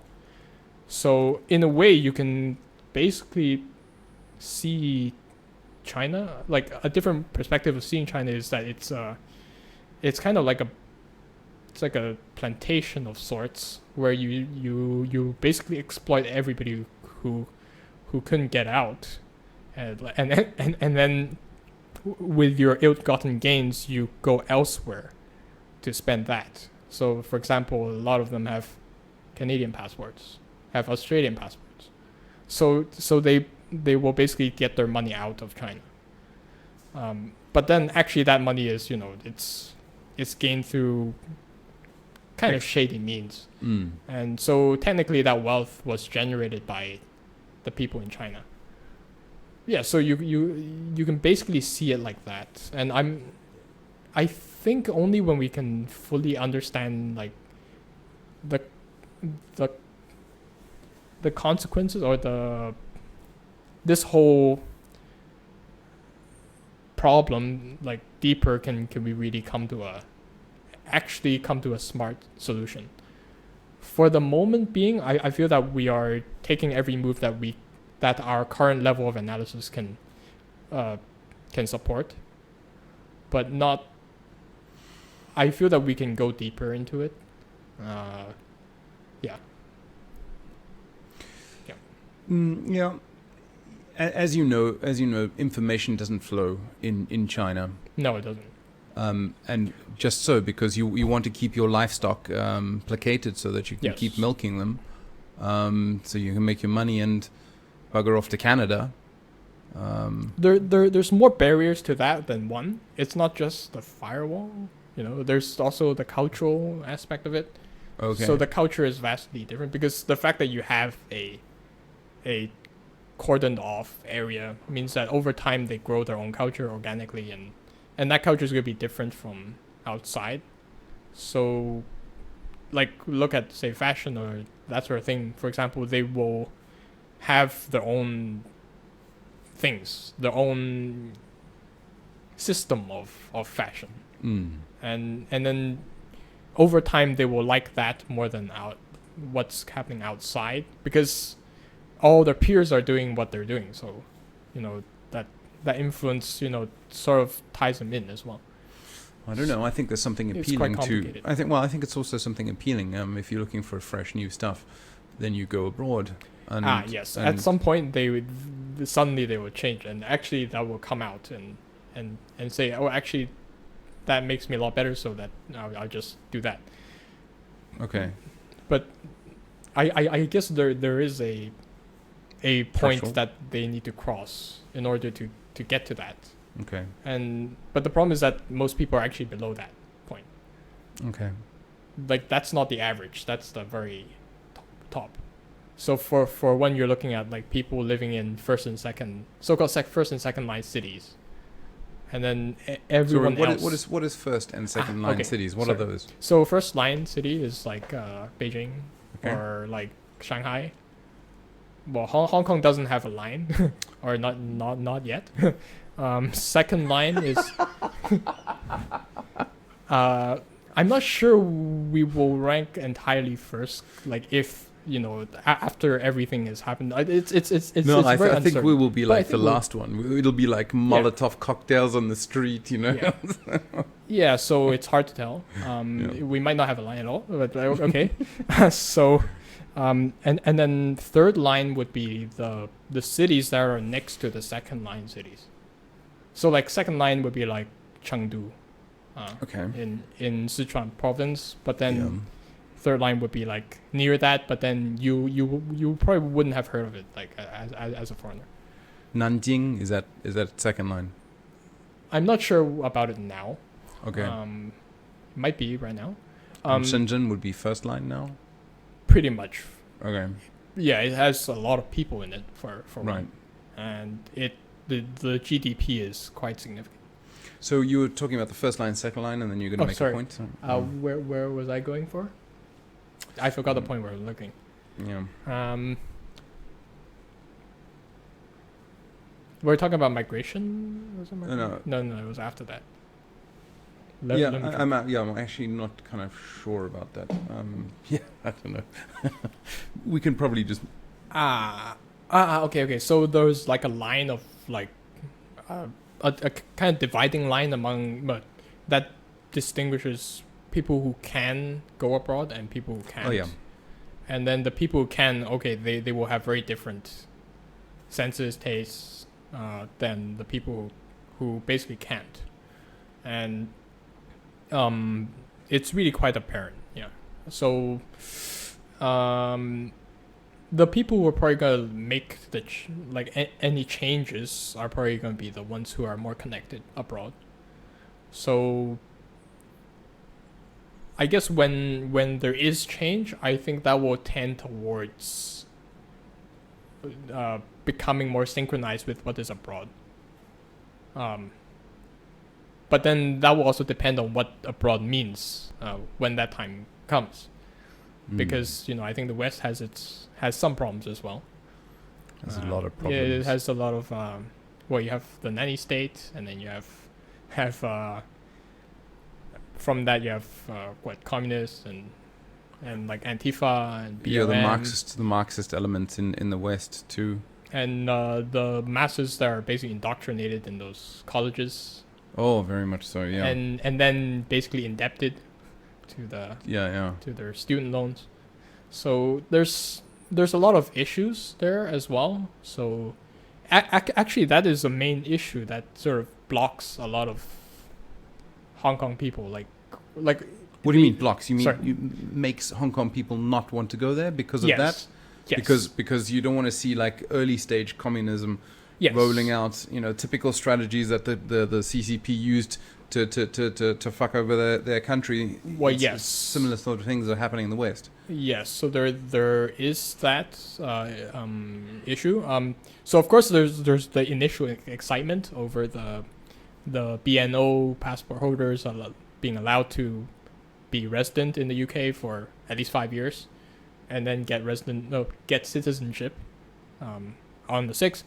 But then after that sort of like died down a bit, I think the reality sort of dawned on people. Hey, actually it's pretty expensive. The taxes are really high. The NHS is not exactly handling the the coronavirus outbreak very well, and so they start to like question themselves. So there's that going on for the people who are thinking about migrating. Sorry, where was I? Yeah, so the West has its problems. And at the same time, I'm not sure there's any direct solution to that will like directly change everything. Like it doesn't work in that top-down fashion. Do you see what I mean? So like previously we talked about like top-down and bottom-up kind of conceptualization of how to do a project. So I think the instinct in general is to start from a top-down kind of perspective, because when you're looking at a goal, it's usually very far from you, and so you have a very vague sense of it. So, but then over time that becomes clarified. So you always start from the vague, but then bottom up means that yes, you understand that you always start from the vague image, but then to actually do anything about it, you will need to get a high resolution image of a very specific part of it, because the higher resolution the image is, the bigger it will be, and then you will need to take a smaller section of the entirety to actually be able to think about it. So so I would say that in the end, I think what people are slow sort of, well, they Hong Kong people, I feel they have a sense of this, so they feel like initially they might still have the innocence that, oh, we can, some people will feel, oh, we can go and take on these, like the government directly, like in last year, I think it was July, August, and all that, they some protesters, they ran into the legislative council, and so that was extremely direct. But then in actuality, that's sort of like a not really possible kind of thing, because like if they really wanted to defend it, you would have no chance. Like that's the reality. Like it's not political or anything. That's just a reality. Like the technology has given a certain part, a certain side, the decisive advantage. In other words, so you're saying that the LegCo was a deliberate operation to other government. I'm not saying that. It could be. I don't know. It could be, but I really don't know, and I don't think it. We need to guess about it. Okay. I think we have better things to think about. No, I agree. So sorry. I was trying to illustrate the fact that there's no direct solution to this. So any solution, if there is one, is going to be very indirect. It's going to require some bottom-up thinking. So you're going to just need to sit back and really look at, meditate, whatever you want, at the situation. And actually sort of figure out what are the likely and what's not likely to be successful. Yeah. For yourself first. I do advocate selfishness more, because overall the way I see it is, at the very least, something needs to be good for you. Like that's a very much lower standard than good for the many people. So if it's good for one person, okay, then at least it's good for one person. But then being good for many people and having them even agree with you about that's a very high bar. So I think overall, I think people need to start with taking care of themselves first. That's how I see it.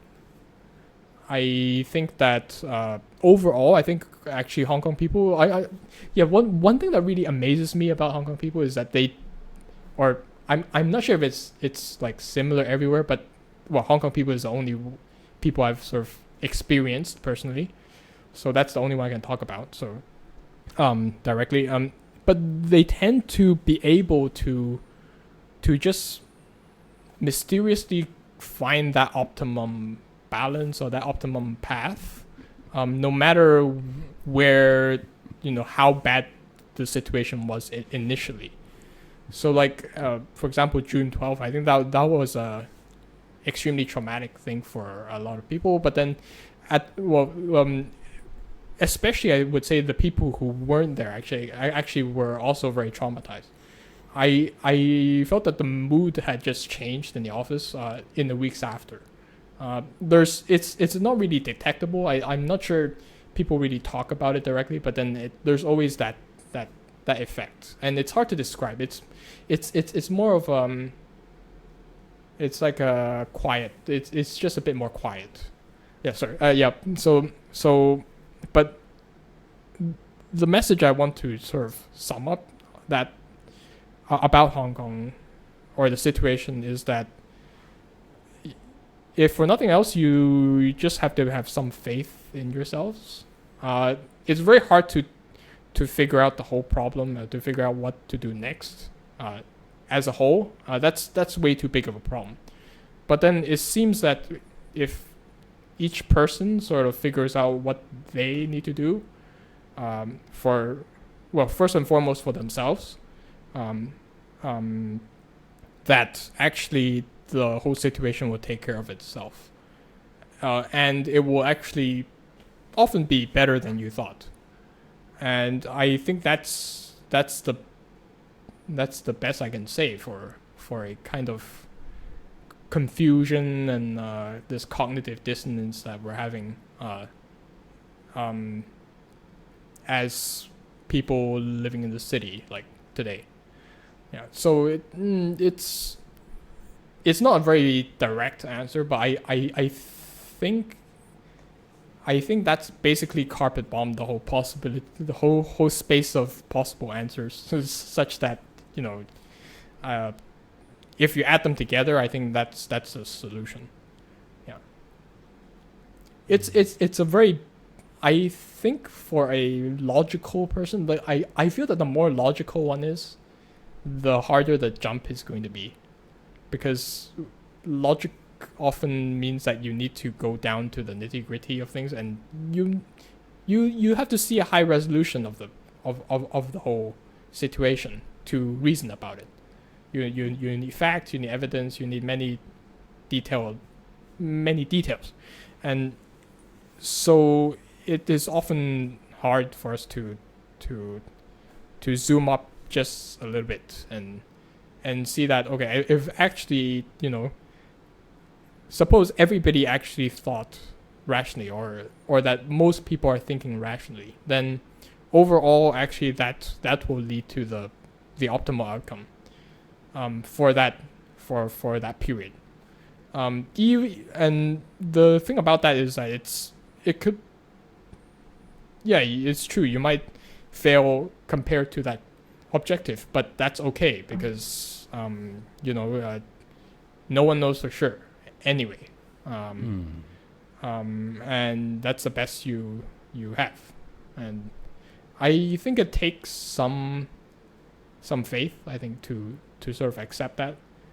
Actually, for myself, I think for a long time I felt, well, at least for other aspects of life like work and relationships, I felt that I always felt that I should be doing better. I could be doing better, and then but that's overall, I would say that every time I thought that, it has usually produced a negative outcome, in the sense that it basically increased my anxiety. First of all, that's like the most apparent, I think, but it's also brought up all those other memories of similar situations and viewed them in a negative light.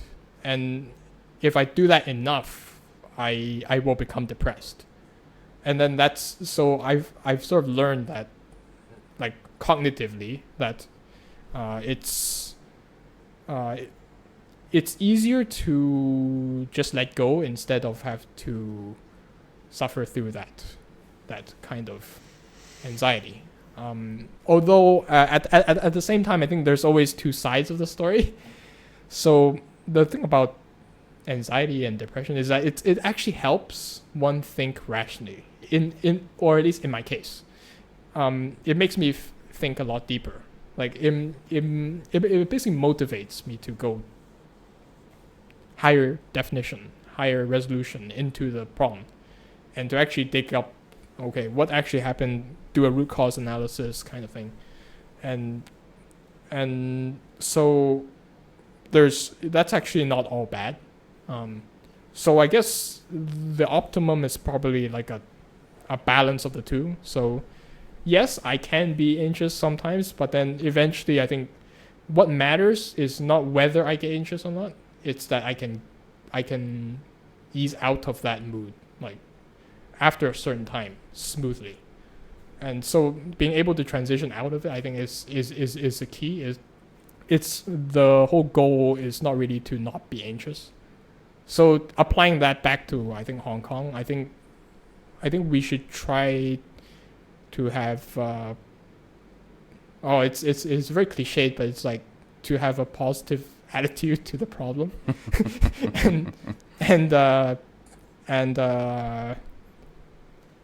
and accept that there is a problem, first of all. Don't deny it.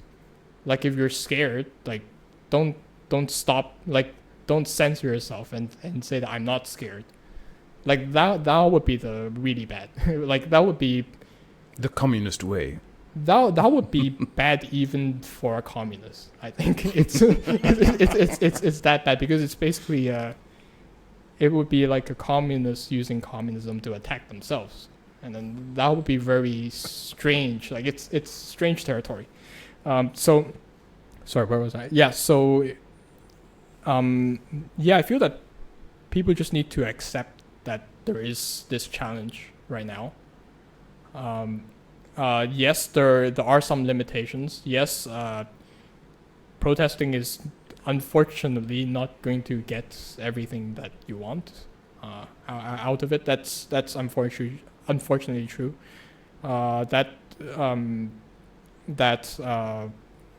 This kind of economic ostracism is also like in the form of, we have this yellow economic circle thing in Hong Kong. Yes. So basically that means is that people try and avoid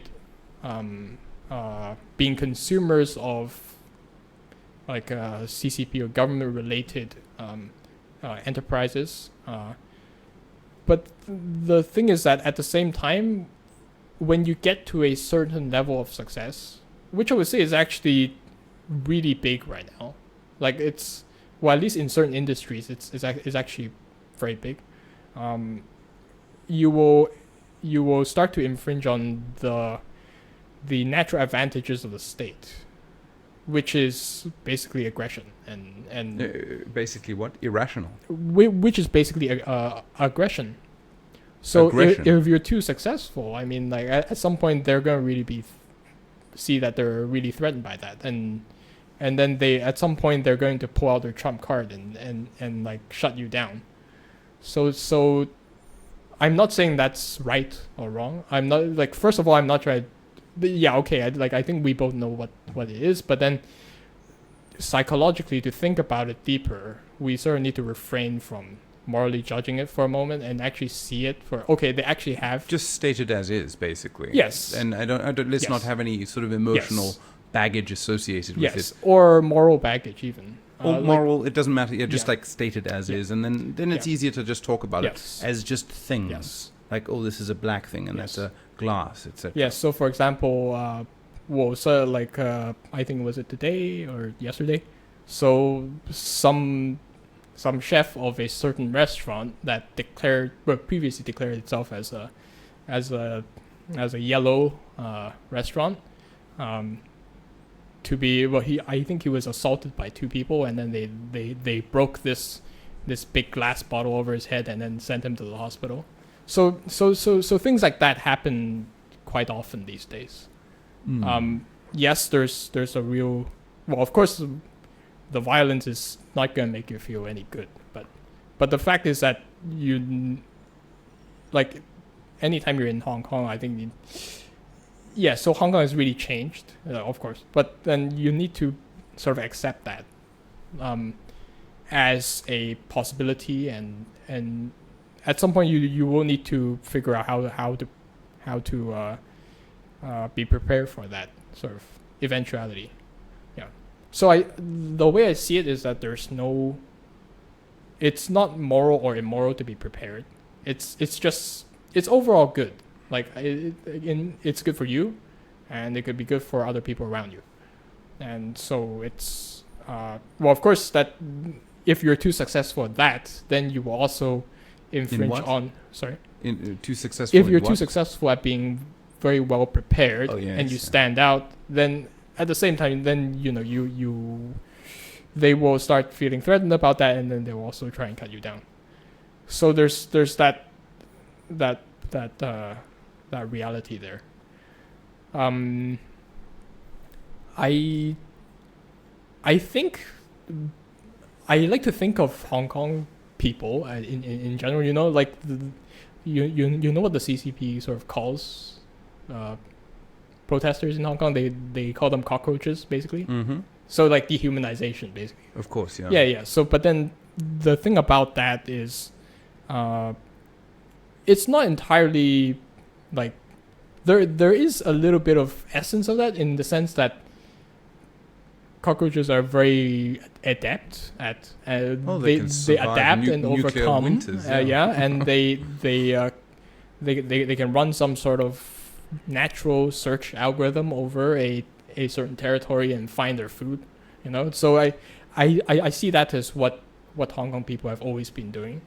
Well, it's not even like this year or like CCP. Like it's Hong Kong's a bloody rock, man. It's with no it's resources. always been like this. Yeah. So you've always been having to find a living. It's like those bloody Icelanders. Those guys. It's like that's it's freaking cold. They've got like nothing in the way of agriculture, but they've changed themselves. If you look at the history of Iceland, it jumps up and down, like the death rate, the mortality rate. It just jumps up and down. So you can have massive mortality. Massive mortalities, wow. yeah. Like and now they grow bananas. That's fantastic. I mean, well done to these Icelanders. Wow. So and also, I mean, they're a lot smaller than the population's a lot smaller than Hong Kong, if I recall. Really? Okay. So yeah. Hong Kong is pretty big, in terms of population. Yeah. And so this is one reason why I actually like living in places which are at about the 8 million mark, round about there, because you find that these smaller places are much more adaptable to sort of external influences. In the case of this particular situation, it's rather. This one's a big one. Yes, it is a big one. Actually, I think there's more thoughts, schools of thought, than what I mentioned or like near the beginning. Like I said that there's like sort of three ways. Like basically everyone's trying to migrate. It's just whether they're migrating now, a bit later, months later, or years later. Well, I think there's also another one. I think there are people who feel that this will just blow over. Or wait for Xi Jinping to die, kind of thing. Well, no. I think this was just basically Carrie Lam throwing out a flag saying, "Okay, guys, enough now. I'm getting sick and tired of all you naughty little pesky children. We've got this hastily written, badly worded document that's meant to scare the shit out of you. Go back home, be good consumers, and get on with your lives." Yes, I think the fourth interpretation of the situation is, life goes on, and then we will. People will keep doing whatever they were doing. They will definitely test each other's boundaries. So the CCP will test. Well, they're testing the boundaries of Hong Kong enterprises, people, and every level of society. But then at the same time, I think Hong Kong people are also going to test, this vague law, because there's actually a lot of room there. Like it can mean from anything to something very, I can't say benign, but then like. No, I'm sure we both go into prison after things. this. I'm sure we both go into prison. So low level things to infinitely high, like banning everything, and then everybody goes to concentration camp. So there's a lot of ground there, and I think there is a school of thought that says that if it means that many things, it doesn't mean anything. It doesn't at all. mean anything. Yeah. So there are people who think that, but this is the reason why they said, okay, if we're going to do any arbitration, it'll be done on the mainland, because over there it's you're goes. guilty until proven innocent. Anything goes, and they'll do whatever is politically whatever follows the party advantageous for them. Yeah. Or disadvantageous for you. So basically, I think that's what a lot of people actually think. So in other words, but they're not going to tell you directly, because no, of course not, because this is communist. This is communism. Yeah. This is the way these people do it. And so basically, if you will be taken over to mainland, it's whether it's beneficial to them or not. Yeah. So you can expect somebody like Joshua Wong, good class, to be whipped over. That sort of people. The thing is that, like, I wonder how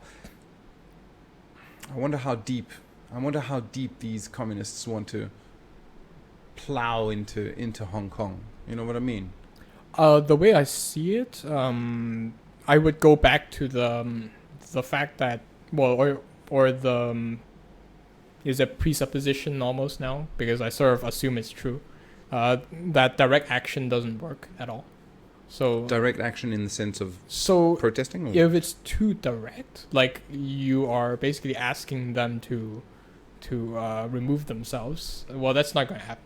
So you mean like if somebody, what do you mean by this? Oh, sorry. So like if you're basically telling them to go away, like that's the CCP? Yeah. Okay. Yeah, so that's not going to happen. Oh, okay. So if you are like certain, I think, pro-democracy people, they just keep saying the same thing. They say basically they need to piss off.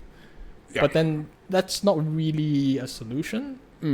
That's a stance, okay. But that's an opinion, okay. But that's almost a popular opinion, I think. But it's not really gonna go anywhere. Yeah. So I think people sort of slowly. I can't say for all people, but like, there's a lot of people who basically just ignore this stuff because they know it's not gonna work.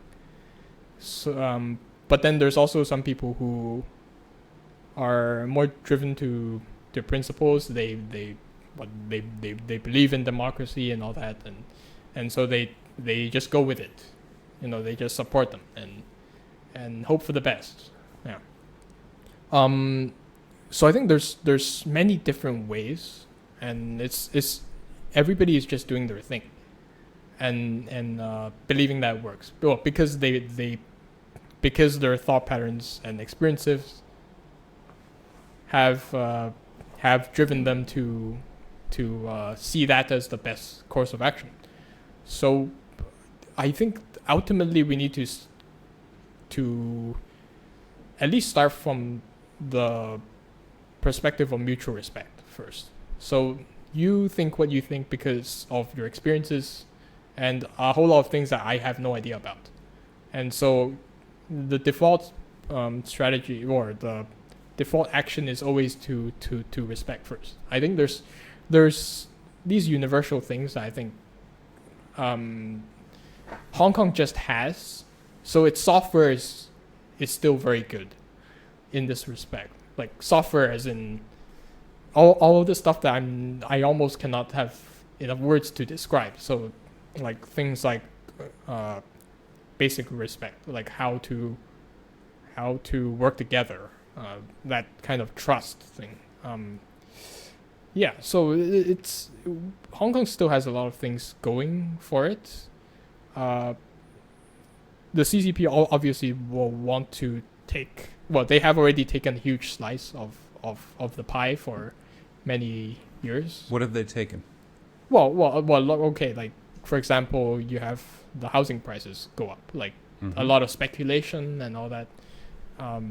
So-called hot money come in, hot cash, and then boosting all the prices, and then in turn they also get rich because they benefit from these higher prices, and so there's Hong Kong has generated a lot of value for them. But then the thing is that it is a bit slow. So like the thing about it is that they've gotten used to their dosage of profit, and then they want the growth every year. But then the thing is that you're always gonna have good years and bad years, and at some point, you know, they just need a lot more money than Hong Kong can inject, and so they need to take the whole thing. That's how a lot of people are interpreting this right now. I think there's a lot of truth in this. I think it's a very practical, very pragmatic approach.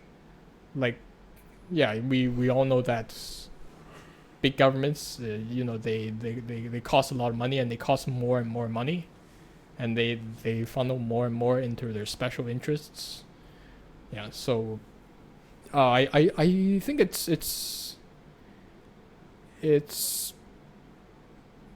that's the main reason, I think, why they let Hong Kong sort of do its thing for at least, well, okay, like mostly, like not entirely, but like mostly for the last 2 decades, I think. But yeah, of course, over time, you know, that their persistent thinking eventually takes over. Like, it's very hard to hold two frames of mind in the same like two conflicting points of view at the same time. It's very tiring.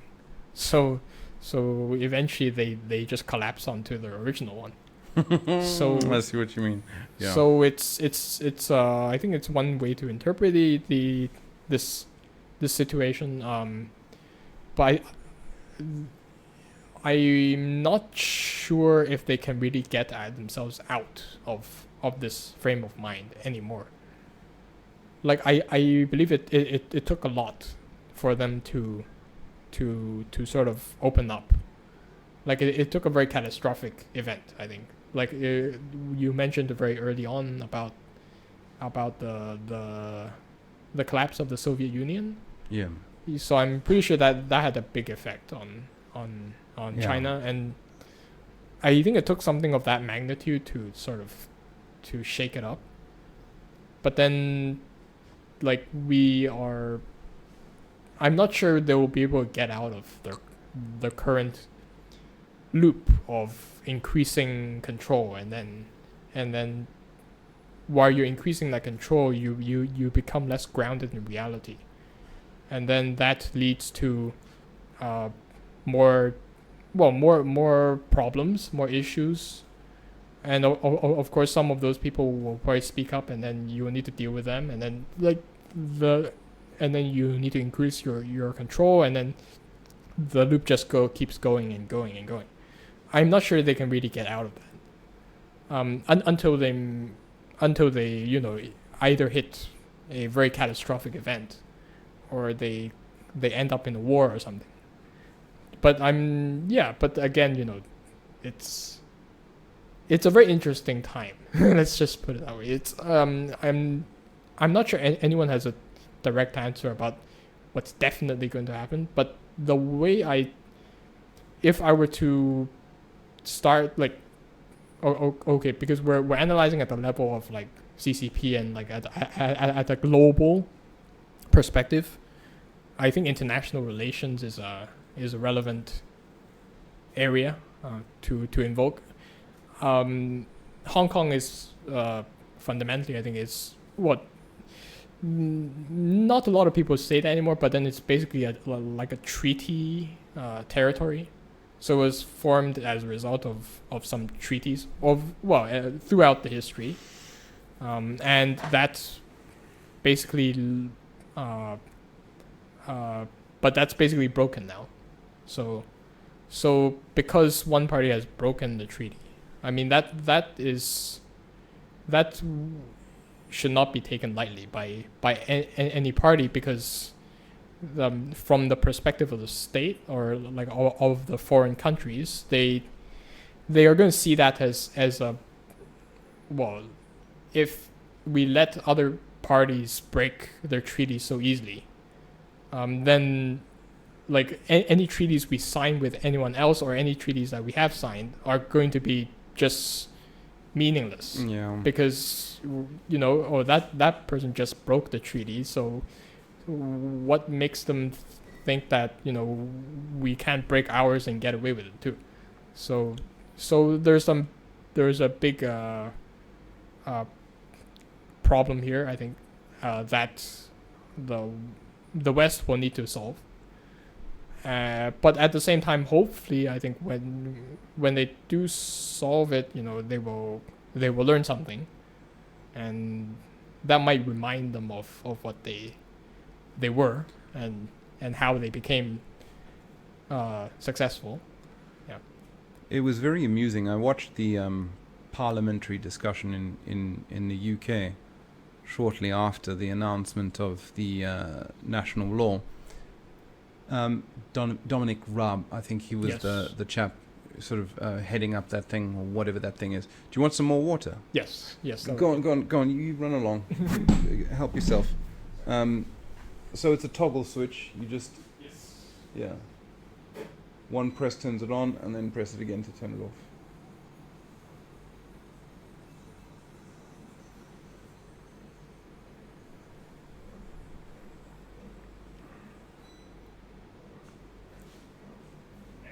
No worries. Yeah, so I watched that parliamentary discussion, and I thought, good God, the UK has become weak. So weak. Every individual who actually was stationed in Hong Kong, they had a different tune to say to the rest of these whoever they were. They were like, I was stationed in Hong Kong, and I can tell you right now, essentially paraphrasing them, you're dealing with a vicious regime, like, and then they would like say, they would drop hints like, in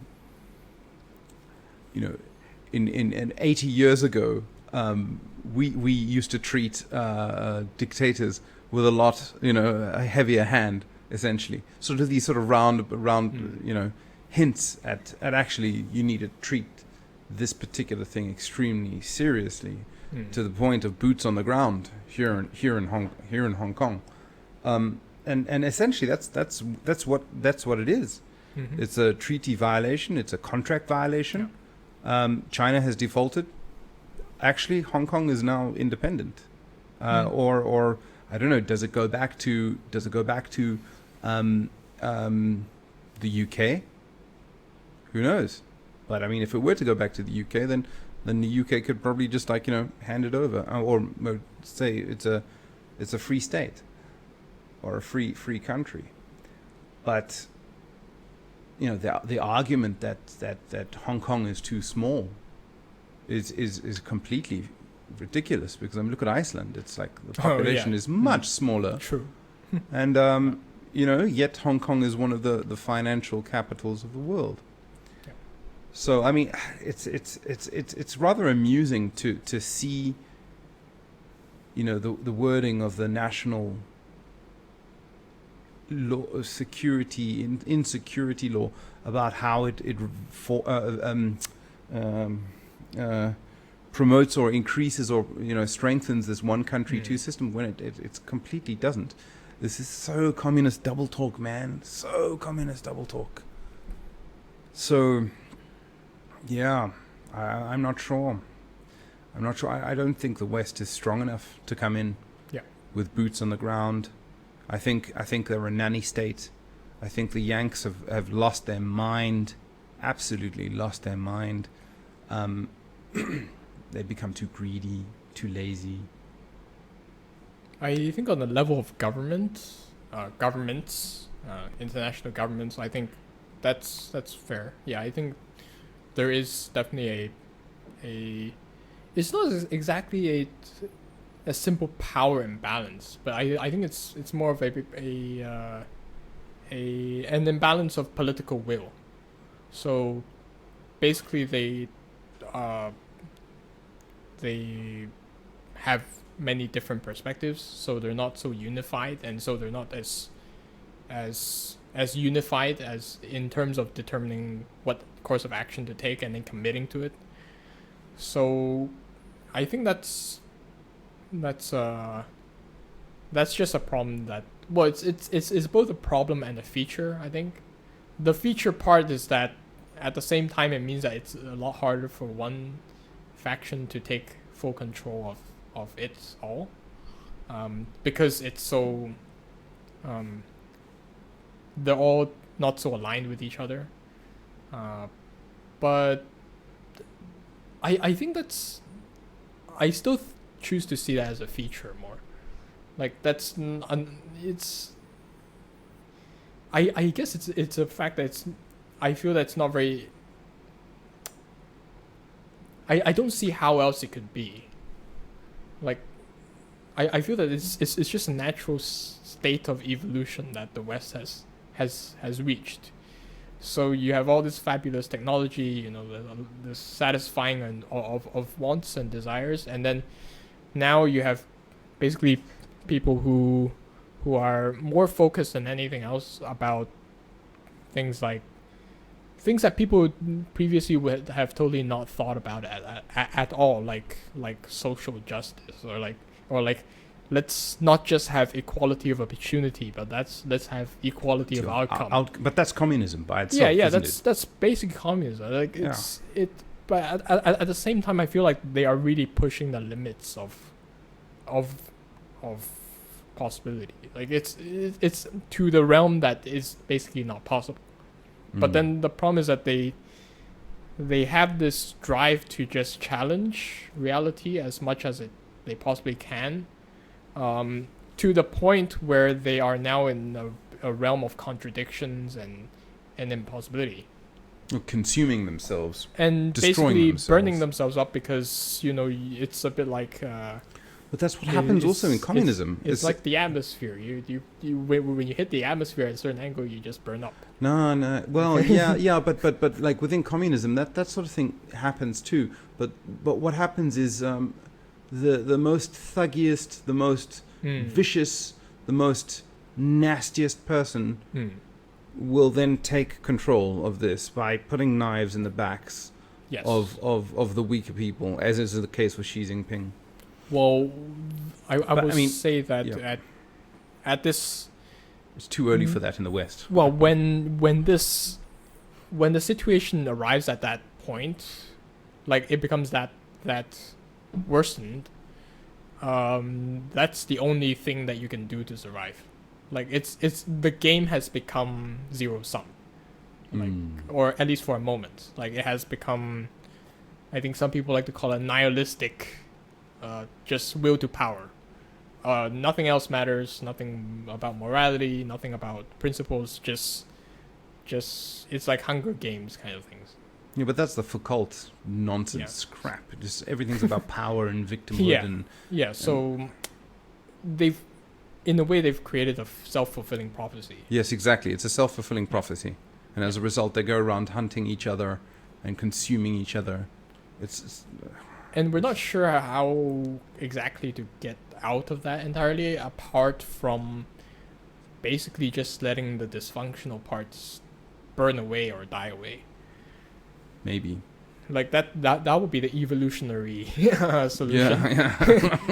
Evolution, that's how evolution works. At like some problems, for example, like how should my hand be structured, or like how should my brain be structured?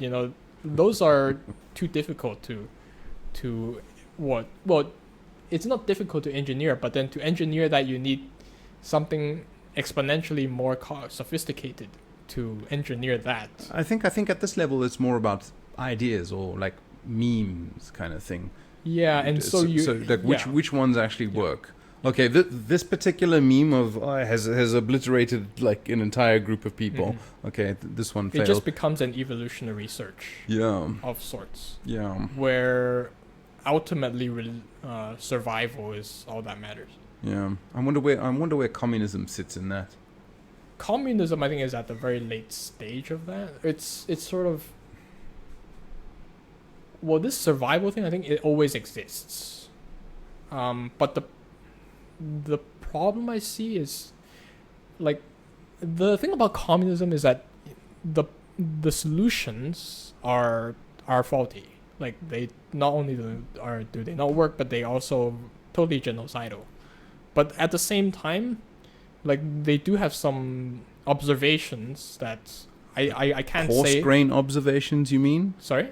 Coarse grain observations. Yes, very coarse grain. In the sense that, Very oh coarse yeah, grain. we're doing a benevolent thing. Yeah. You know, everyone Well, treat everybody the same, right? It looks good, huh? It looks good. There's that, but I'm looking at the cause of why they want to treat everyone the same. So the cause of that I see is basically this inequality sensitivity. So I feel that it's kind of different in every person. Actually, someone did some personality studies on this. But do beware, because psychology has a reproducibility crisis. So like a lot of papers can't really be reproduced. I don't know. I think the big five is Yeah, reproducible. the big five is fairly good. But for this one, like the part about political affiliations. Oh, I see. So some people tend to be a lot more, I think, sensitive to inequalities or like disgust, and then that leads them towards certain ideologies.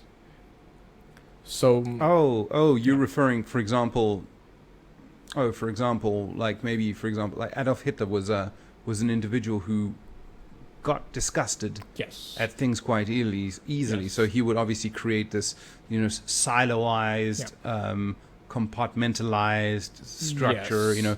This is over here, that's over Yes. there. We don't want the whites with blacks, with Yes. Indians, with separate everybody. yes. We don't want a mixing. Yes, so I will say that the communism or this kind of ideology does not necessarily arise entirely from an intellectual exercise, but as it's kind of like a sense, and then that, or a kind of temperament of certain people, and then that then makes them sort of try and justify that on a cognitive level, and like try and attempt to be logical about it, etc., and try and figure out what the repercussions or the consequences are. So this disgust sensitivity or this inequality sensitivity, I think, really drives some people to be very anxious about it. And I think I read a study about so one key factor that affects male homicide rates is actually the economic inequality or the perception of whether they can rise in the dominance hierarchy or not. So if you have some people, or specifically some males, who believe they're always stuck in the bottom, they are going to start risking everything to get up, and then that part leads to a lot of male homicide, apparently. So from that perspective, I will say that is responsible for a lot of crime activity, and also a lot of brutality. So there is. I'm not saying that anyone should be sympathetic to that, because that's obviously morally that's a problem. But it does happen. And I think there is a lot of this kind of force behind this communism. These people are literally, they do not really think about communism. They might not even totally understand what it means, but they just see it as a solution. And then when they see that as a solution, that sense sort of just drives them towards it. Because that sense is of inequality and imagining themselves as the people who will become obsolete. It creates a huge push factor for them. What do you mean they So- see themselves as becoming obsolete? What do you mean by that? Okay, so there's like inequality, and then there's gonna be winners. Oh, and I see what you losers. mean. Okay, so those And then people they- who, yes. okay, they want to go up their hierarchy, Yeah. but then they see themselves They might not becoming be obsolete and- losers, but that doesn't matter. They perceive themselves as losers, right. Okay, it's just a perception. or like a victimhood. You know, Yeah. that's very Yeah. associated with the current, Yeah. or with communism in general, and so that basically pushes them more towards communism. But the problem is that the more they feed this, the more they feel this, the easier it is to feel that. So they increasingly sensitize themselves to this, and then Right. they also sensitize the people around them, Okay. and so that's how it spreads basically. Oh, I see. And so if you really want to try to, I guess, to speak broadly, change the world, I think it will take some changes to this this fundamental motivation. Yeah. So so that's one part of it. But then you will ask, or you could ask, why then are some people not sensitive to this? Like, so not everybody chooses to divide the world into like what, like winners and losers, you know. So those people, I think they see it more as a continuum, and they're aware of the hierarchy, but then they also realize that it's actually very functional for them, and they do benefit from it. So it's not just judging you, but because the hierarchy of competence, which is basically most dominance hierarchies, is Excuse me. The hierarchy of competence Yeah. is basically most Stalin well, hierarchy. is basically most dominance hierarchies. Oh, okay. Yes. So even Alright. in a communist state, they will still require competent workers, etc. So for the most part, they do have like people jumping around because of of their special privileges, but fundamentally, for it to work at any rate, for it to work at all, they need competent people, at least in certain areas. So, for example, the Soviet Union did have engineers, and they did have scientists and doctors, and they were basically paid no more than any other worker, but there were dominance hierarchies. So, sorry, that's a digression. So, so the people who aren't sensitive to this inequality are the people who see that, okay, it's actually they don't see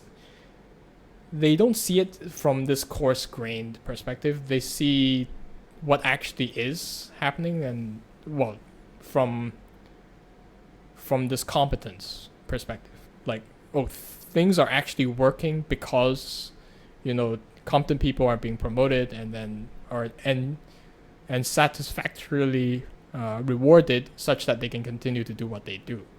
And so that's why the system keeps going. and as a result, they get motivated to become competent themselves. Yes, so that's another kind of loop.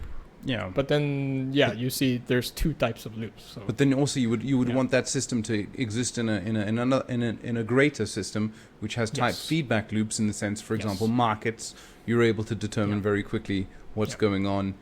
Maybe having a government with open data, so you're able to assess all these sort of things that happen. so that's the root of communism, I think. There, or that's one of the roots. So you could snuff it out, really. I mean, you could snuff it out by, if you were to sort of like,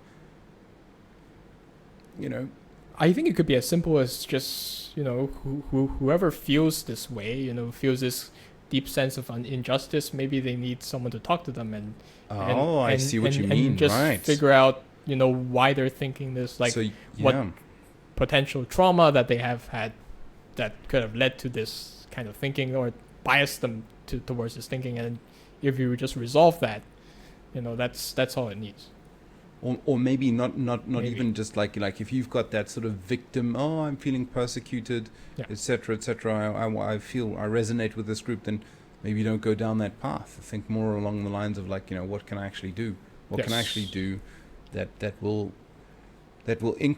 incrementally improve my situation Yes. right here, right now. Yes. And instead of slumping back deeper into a darker depression hole. Yeah. So personally, I think psychology is one inroad to sort of solve this problem at a very early stage. Mm-hmm. Because I think fundamentally, it does require people thinking in a certain way to actually support this, or to make it even make sense to them. Because to people sort of against communism, it doesn't make any sense. Like, what are you talking about? It doesn't make any sense, right? So, but then, so figure out why it's making sense to them and then try and adjust it there. I think that's the smallest adjustment possible. Yeah. Whereas. But then, as you were saying, that's a carpet bombing. And if it could possibly be a real carpet bombing of getting that sort of idea into as many Hong Kong people as possible, then then you got yourself a real it's actually an robust opportunity society. too. Yeah. I'm sure there's a market for that too. Yeah. Spoken like a real Hong Konger. Yeah, there is a market for that. Yeah. I love that. There's I would say that. Well, it's not just Hong Kong, but I think worldwide. Oh yeah, self-help books and all that sort of stuff. Yeah, the is that what you mean? Books, I think, is an indication that actually there's a huge demand for. Right. I don't really like the word mental health kind of thing, because I'm not sure we can call it healthy or unhealthy. It just is, but then there are consequences. Yeah, sorry. So I just don't like the term mental health. But then, like, mental health professionals, I think. Oh, because you think it's got a stigma associated with it. Are kind of in a shortage. So not really, because I want to sort of. I guess it's because I guess it is kind of a temperament thing. So it's. I don't see it as like healthy or unhealthy. I feel that to approach any problem, you need to see it as is first. Mm-hmm. And so I'm not sure how to call it. It's more like you have a direction. Mm-hmm. You have a direction, and then suppose you're like a therapist. Your client has direction. They want to head towards that, and your job is to sort of help them towards that, as long as it is a legal and moral goal. So I'm not sure mental health really encapsulates that part of the meaning. It's like maybe that's a bit more like coaching, but then it's okay, fine. I can't come up with a better term, so I just leave it as at that. Yeah. So. Yeah, I feel that it's a great place to just nip the problem in the bud, instead of waiting for it to grow into, where they end up having automatic weapons and creating situations where actually people who are actually well-meaning and on the right path are at a huge disadvantage. Yeah. Which is where we are now. Yeah. Are we at the point where automatic weapons? Not yet. Well, I mean, you're referring to a situation of an IRA. I will say that the threat is here. No, I'm saying the automatic weapons of the state, not. Oh, okay. Not of the people. Normal people, yeah. Okay, yeah. But then basically you end up with a huge imbalance here now. Like that basically was caused by some people who felt that the world was unjust and they needed to make it more just. Oh, I see. Yeah. I see. So I see the main problem as we didn't fix the problem when it was easy to fix. Right. and then we let it Fester. We let it fester and grow Rot. and grow and Yeah. and now, well, basically, if they really want to control everything, they basically could. So there is a big problem facing the whole world, I think, right now there. But at the same time, I don't see it as unfixable. That's the solution can be also be very simple, I think.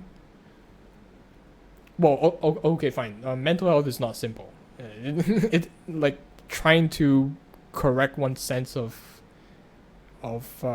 inequality and giving it a different meaning instead of victimhood is pretty difficult, actually.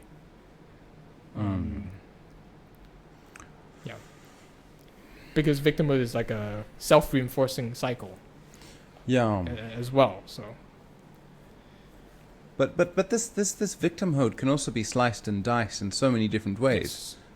And how do you know when you find somebody who plays this game? I mean, to me, when I see this victimhood thing, I see, you're a Marxist with a new Swiss Army knife. You see what I mean? Yes. You got a new tool, right? It's no longer like the Soviet Yeah. blunt instrument of the proletariat and bourgeoisie and all that. it's not that simple. You have a more refined, and not the Chinese now, where you want to go just murder people and take power. Now you're dealing with people in the West, young students in universities. Oh, let's teach them this. We're Marxist and you can go into any society, slice and dice, look for a victim, look for an oppressor, and then do the same thing. Play that game over and over and over again. When is it gonna damn well stop? Jesus, the 20th century, 2020, and we're still dealing with this crap. Actually, there is a book about this. Which one? It's psychology again. Carl Jung. Carl Jung? He wrote a book that basically academics don't really touch. But then it's kind of obscure. It's called Aeon or Ion. How do you spell it? Aion. Aion. Okay. It basically means time or a long period of time. Okay. Ion or Aeon. And I haven't really read it, but then I sort of went through some summaries, and I felt that it did kind of explain. Well, it didn't directly explain, but it's kind of analogous to what is happening right now, I think. Although it does go into kind of mythical territory, so it's not entirely scientific or anything. It's more of just someone thinking and writing down that their thoughts. And so they basically, the premise, as I understand it, is that Christianity has sort of it has improved the sort of human morality, or made it a lot more humane, or love your neighbor and then turn the other cheek and all that. So it's become very, very lenient, very, very well. It's basically broken people out of their tribes and given them some kind of common identity or common mythology and common meaning to life, and also morality, because Christian faith, I think, is a fundamental part of a lot of Western morality, or at least you have to say that it sort of inspired it. Right. You even if you don't believe that it fully justifies it, it definitely inspired it. Well, so they see it as the moment you have that this positive side, well, you also have a negative side. So at some point, if you push this kind of universal kind of love, benevolence, benevolence too far, eventually the forces that seek to reinforce tribal behavior or tribal warfare, or this country against that country, group identities, collectivist ideologies, eventually Mama it Bear. will, it, Do you mean it will Mama bounce Bear? back. Do you mean Mama Bear looks after the baby? Oh, the I cub haven't bear. heard that before, but okay. It's yes, like, yes, you know, yes. yeah, you know what I mean. Yes, Okay. yes. So eventually that is going to bounce back. So if you suppress that for a certain amount of time, eventually that kind of psychology is also going to come back sometime. It's not really a causal thing, but then it's I think it's based on the kind of interpretation of the Bible. But although it is very obscure, like it's just one person who's saying it. So it's not a very popular idea, but basically it's saying that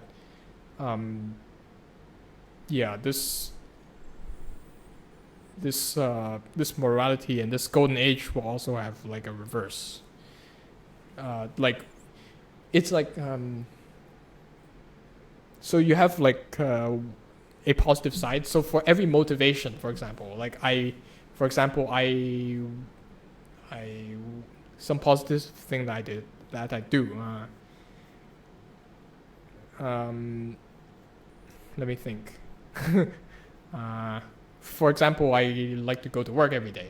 Like that's okay. There are positive motivations behind that, but then there are also negative. Like there are also some motivations there that you can interpret the situation in that are negative.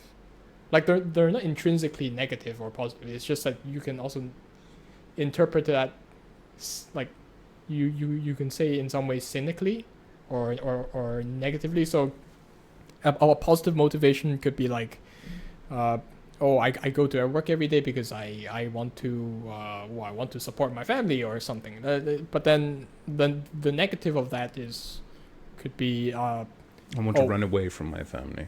Yeah, that could be a fairly common, I think, negative motivation. And the problem with pushing with solely relying on the positive motivation for a long time is that after a certain time you sort of believe those lies about yourself. Well, it's not really a lie, but then it's like that interpretation, and you neglect the negative interpretation that actually you're running away from your family. Whereas all this time you're telling yourself this or interpreting it in this positive way, and then something can happen, like your wife could complain, and then that would throw you into the negative interpretation, and then the whole world can sort of flip over on you, and then that is actually from some schools of thought a possibility of why people have mental illnesses or psychological problems. And I think as a society, I think there is also that. We need to embrace our shadow. Yes, basically that. It's the shadow concept basically came from Jung as well. So yeah, I think if we can embrace the shadow, or at least just give it a hug, and then figure out the truth of it, that it will, we can integrate it, and then you won't really have this communism problem as we are framing it right now.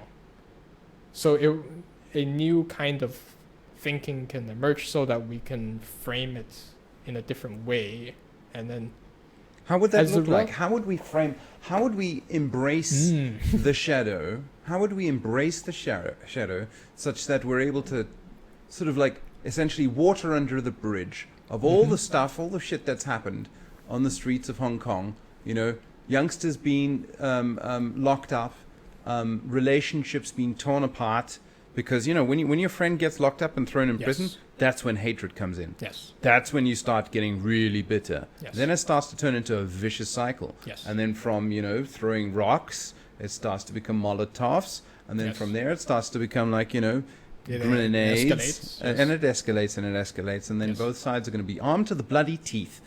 Well, I think a better example of that would be the U.S. and the Antifa and BLM, right? That's literally escalated in the way that you mentioned. Yeah, I would say that maybe the IRA Ireland situation might have been a closer approximation, because No, we don't. Yeah, we don't need to go down that way. But yeah, okay. So how does one integrate that shadow? How does one do that? And I would imagine it's both sides. Yes, it's both sides. Do you foresee Carrie Lam and her cabinet? No, I don't. I think no solution can take into account of what the government does. No solution can take into account what the government does. The government will do whatever they decide to do at that time, and so you can't plan to expect them to do something. Oh, I see. Like, yeah, so just, sort of frame it so that for the most part, society is society. There's a lot of things that you can do that don't involve any government. Sure. Yeah. So I will say the most visible moves that we can take, I think, starts from those.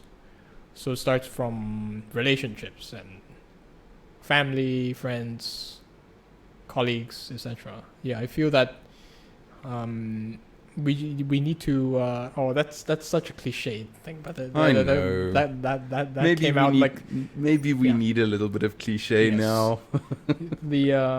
I still remember that very old slogan. Think global, act local.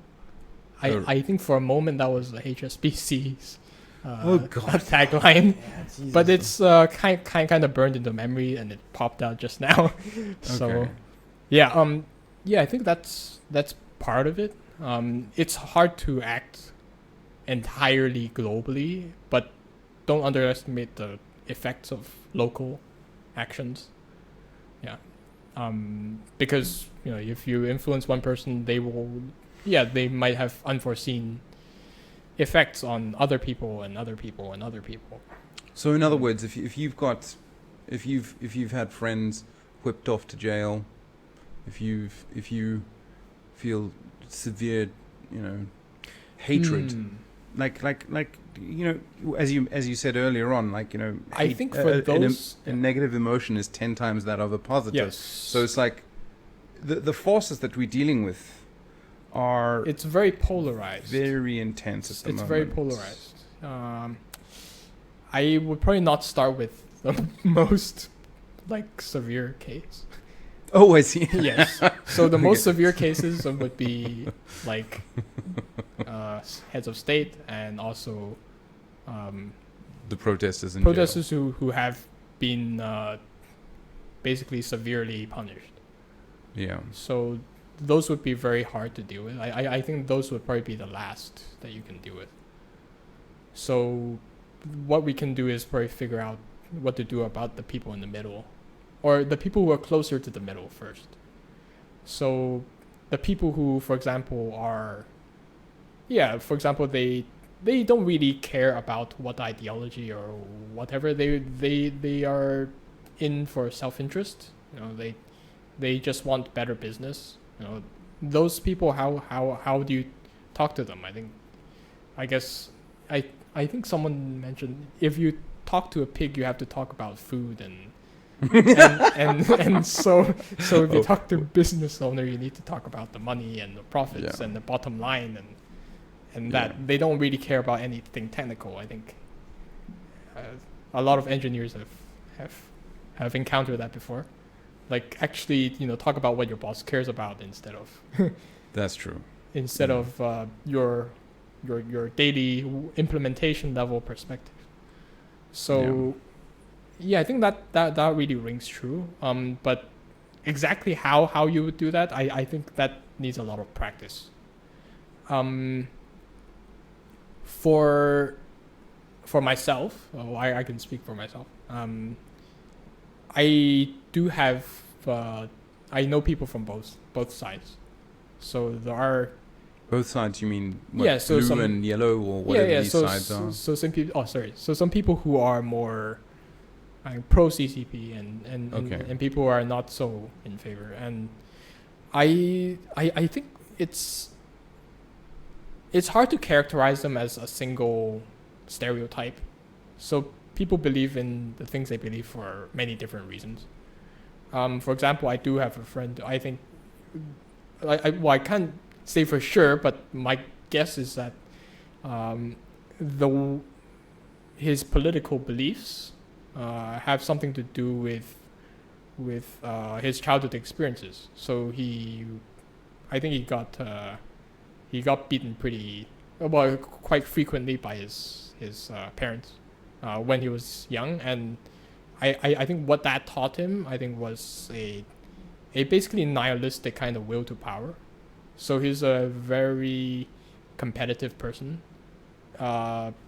As a friend, even as a friend, or he's kind of like a frenemy kind of thing. Like I don't really consider him as a frenemy, but then he considers more me as a frenemy. So he will constantly compare things. Like, he will compare what everybody usually tends to compare, like grades, salaries, qualifications, things, how much you're making, and things like that. So I feel that really has a lot to do with the childhood experiences of the person. I feel that getting beaten as a child, I think, really taught him, or was ingrained in him, that never mess with authority. Like, if you see someone with a weapon, that's who you need to follow, no matter what. I think deep inside, I think he has fear of the authority as well, but his kind of the helplessness as a child being beaten, I think, sort of made him feel kind of helpless towards that as an adult as well, because you know how, like, trauma tends to make people sort of reenact patterns, or have very deeply ingrained patterns that they unconsciously just keep doing throughout their lives until they can sort of resolve those. So that's one very, very, very, very pro big government person. I think to really get or to persuade him, I think you need an experience of an equivalent magnitude, or at least, or he needs to have a situation in his life in which he basically cannot get by without resolving that issue. In which case he will have no choice but to, or like no viable choice except severe depression and suicide and all that, to sort of dig into the issue and actually figure it out. But the problem is, progress can be made fairly quickly, but then, like, if you want to really solve it, I think it does take some time. Like, it's gonna take more than a month, I think. Like, that's, like, therapy is not a fast thing. There's a reason why people would rather prescribe antidepressants and anti-anxiety medication instead of this long process of self-discovery, because for one, it's very inconsistent. Some people are not going to be able to talk about their emotions or be able to go back there as well as other people. Like, some people are just going to just, they will be maybe too thick, or they will, or maybe the therapist is not good. so there's always a human factor to that. The solution, I think that's a fastest solution. I would say I'm not very good at, like, directly persuading other people, like using emotional ways. So I've never tried that. So I or at least in this case. But if you have any ideas, you can chip in. To be frank, I feel that the situation in Hong Kong has definitely polarized society. I don't want to use the word society because it's polarized many individuals and their relationships. There's a lot of polarized families. There are, for example, I think there are some kids who against their parents' wishes, they sort of joined in some of the protests, and then when they go back home, the parents say, you're not welcome here anymore because you're a bad kid, basically. So there's a lot of there's a big polarization, not just in like politics is like the final thing. It's like the final layer, I think. But there's a lot of polarization among age groups, I think. Among, I think, economic status, I think there is some correlation. It's kind of apparent to me that most people who are not supportive of government tend to be not exactly the most well-off people, but they're not bad either. So there's a lot of middle lower class people. Yeah, okay. I'm dividing people into categories, but then like generally that's how I see it. So I think we just need a whole lot more communication, and just working on working on the common ground.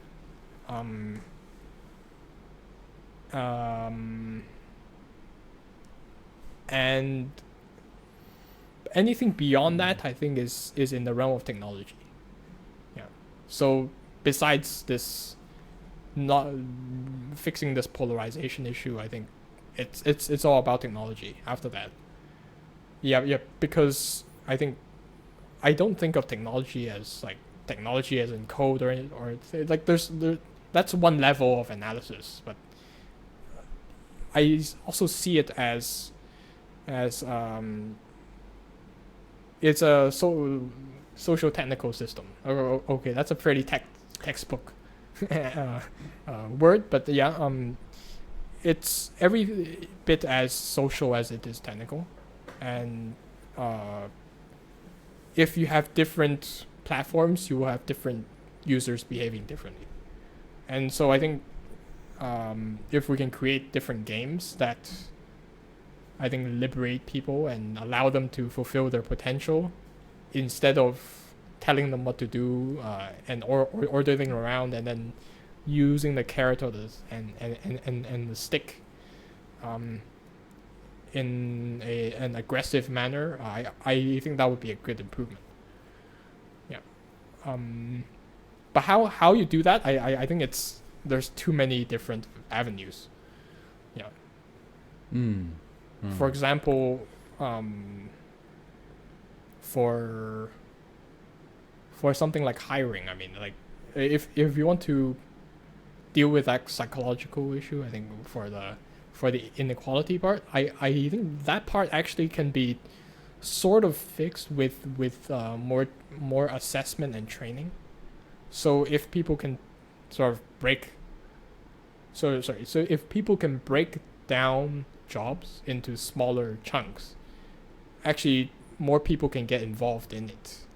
Well, of course you will have greater communication overhead, but it's not entirely apparent to me that right now the current state that we have in technology is the right trade-off. I feel that there maybe can be a bit more communication overhead, but at the to deliver a much larger benefit of like greater democratization of technology and also technical knowledge. And I think that can free up a lot of people. I think that can make the market a bit more efficient, and yeah, that's one thing that comes to mind. I like what you're saying there. But for me, like when I hear a system, it's like if you want to take over a country, what's the first thing you're going to do? You are going to take over the government or try to infiltrate the government? Well, you're going to take over the tax. Yes. You need to take over the tax lines. Yes. That's the first thing that needs to happen. Yeah. So, and if your own tax system is compromised, yes, then you need to build a new tax system. Yes. And now I'm going to segue and I'm going to come back to this point. Sure. Just as the Gutenberg press Okay. sort of liberated a whole bunch of Yes. information, and it was a massive change in society that we're able to disseminate the word far and wide. Now we are in a similar sort of situation where we have the equivalent of the Gutenberg press, and we're actually doing it right now in the form of our spoken word and visuals are transmittable Yes. to every part of, nearly every part of the earth. Yes. The edges of the internet is another story, and Yes. that's where my protocol comes into it. But but essentially, that's it. We're in the stages of a Gutenberg press. Yes. And if you look at the current system in place, which is like the current government in place, you're using money which is centrally controlled. Mm-hmm. It's inflated to all hell. Arbitrary pegs here and there. Mm-hmm. Which causes massive booms and busts in place just because lazy politicians want to be able to do some sort of quick cash injection to keep the machine nicely turning. This is a kind of cancer. Something that keeps growing and growing and growing is a kind of cancer. You need a predator-prey cycle going, and that's when you start to get really efficient sort of systems.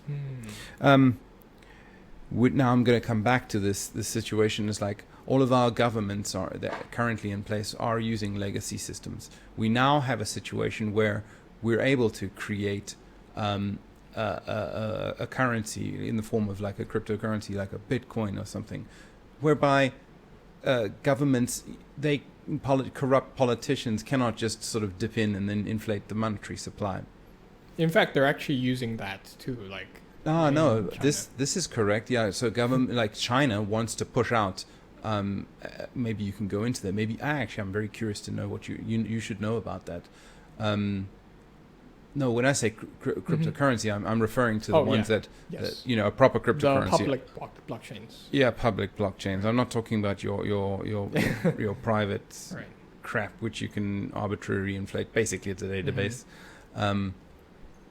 In that situation, you now, if people were to sort of turn around and say, well, okay, there's one thing I'd like to do. Firstly, start with myself and be happy and like start to, do something and lift myself out of it. The second thing could be like, well, okay, let's get together and create this, a new currency, and a currency which is not, because essentially money is an API between people. Yeah. It's a way of sort of like making transactions with somebody. Is like, okay, if there's no money, it's like, oh, I don't know if you want eggs or not, but I've got eggs. So it just makes things a lot easier to make transactions and trades, and that's what Hong Kong people are good at. That's what Hong Kong people know very well. So starting off with a new tax line, and of course you know every transaction you can make can actually create its own tax line, which can then be put into science. Research and development, that sort of thing. I don't know. Do you think Hong Kong people could get on board with something like that? I think it's as with a lot of other technologies. I think when you first get started, I think Hong Kong people are very skeptical. They will think very deeply, and they will play a lot of devil's advocate. But once you pass that stage, and they're convinced, they will just adopt it like immediately. So I think the common example people like to use is the octopus system. I think early days, I think it took a while for it to sort of get out. But then once people started using it, they never went back. So I think that would be a similar kind of adoption curve for like a public blockchain technology. I will also say that I think a lot of people are actually using it already, for their own personal use, as like an alternative not necessarily as an investment, but as a measure of privacy. So there is that already going. What is it? Is it a fork of Zcash or what is it? So just using cryptocurrencies instead of. Oh, I see. So nothing. No, nothing they're Zcash snarks or not anything. creating their own or anything. Oh, I see. I think there were one or two obscure ones, but I don't think they went very far. So I think the market is primed slowly for that. There was even that part about some certain shops like attempting to, well, they said it. I'm not sure if they actually went through with it, but they said they were gonna adopt US dollars for payment All right. instead of Hong Kong dollars. But then I think someone gave them some legal advice on that and said that was illegal. So okay. So I don't think they really went through with that, but I don't know for sure. So I think people are willing to try new things. I think they're more willing than ever. It takes some time, but it takes a lot less time than you think. Another adoption curve that's interesting that might be interesting to an international audience, I think, is wearing a face mask. Now, yes, Hong Kong did have SARS before, so okay, that is a bit of an experience, but then to be honest, I think the main thing that really drove people to wear masks was because it reached a critical mass quite quickly, actually. So for I think 2 weeks, it was slowly building up. So you progressively saw more people wearing masks on the street. You're in Hong Kong. Yes, in To Hong me, Kong. I just saw it in 2 days. Yeah, but then at near the end, it was just in 2 days. It became like 30%, and then it became 80%, and then became like full. Everybody masked. 99.99999%. Yes, except for maybe like one person who just can't stop smoking or something. Yeah. So yeah, there's the adoption curve goes exponential, but there is a flat or seemingly flat line for some time. Yeah. So I think they would be very happy to adopt that. I think a lot of people are adopting that already. At the very least, in terms of barriers to entry, because you know how like for social technical systems, you need buy-in from the users, and you want to make it as short as possible to convert them into customers. Like you have a customer funnel or something. Sorry, what was that? Yeah, so it's the adoption curve is fairly steep, and sorry, where was I? You're referring to like adoption curve is quite quick. Sorry, there was yet another example. That was for offshore bank accounts. Oh yeah. So you know how for offshore bank accounts, it's actually kind of a pain to start. Like it's actually much more painful to do that than to use Ethereum. Now, okay, like yeah. So it's not my personal experience, but I know people who have a lot more money than I do, and they went for that fairly quickly. I think last year, and they were willing to just hold on the line for ages and ages, and like book that appointment, and then wait for that appointment, and then just go through with all that paperwork to have, say, an account in Singapore or the UK. So if people are willing to do that, when they believe the situation demands them to do so, I have no doubts that they can switch to blockchain or some other currency when it's required. But the main issue I think here is, or the main barrier to entry again, is social proof. So social proof. Social proof. So there's like a theory called, I'm not sure if it's like a proper theory, but it's like colloquial.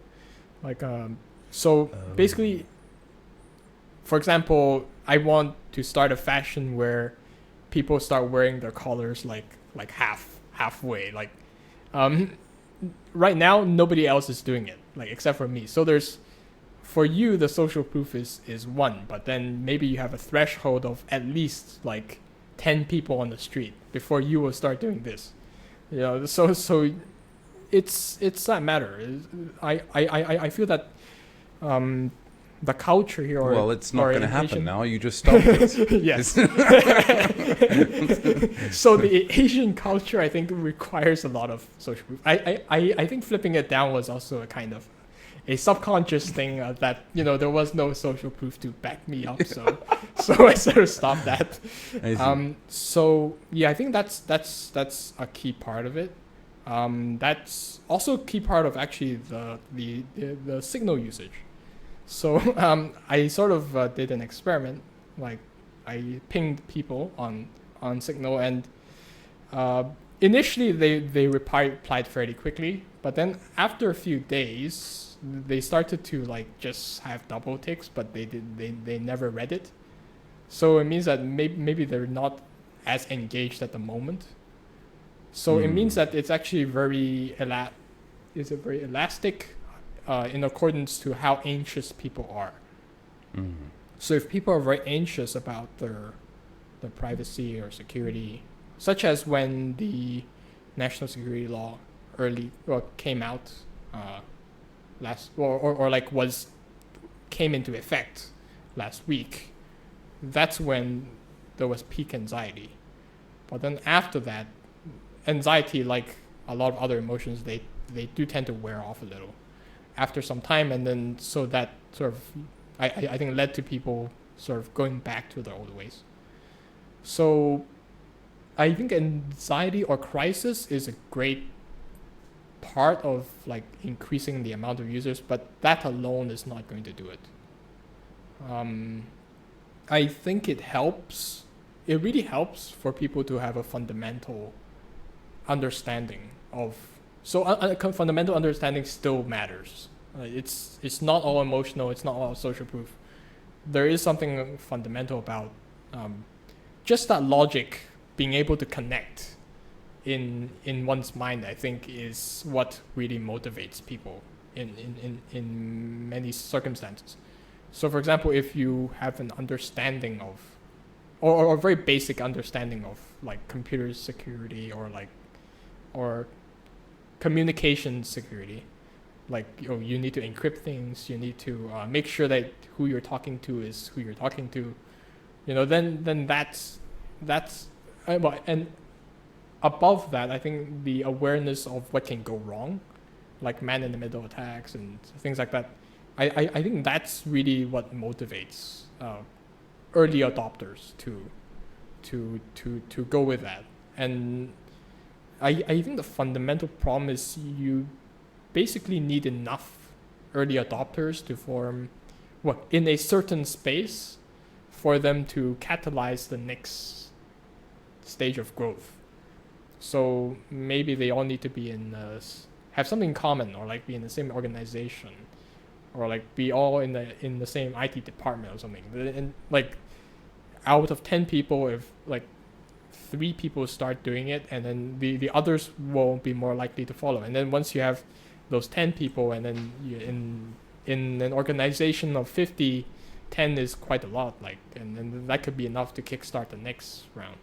So it's like a chain, and if it's broken in any part, it's not going to reach the mass adoption. Yeah. So I think that's how Ethereum is kind of, or Bitcoin or public blockchain is like right now. So it's very popular in some circles, and then it's slightly less popular. Like they have it, but they're disengaged.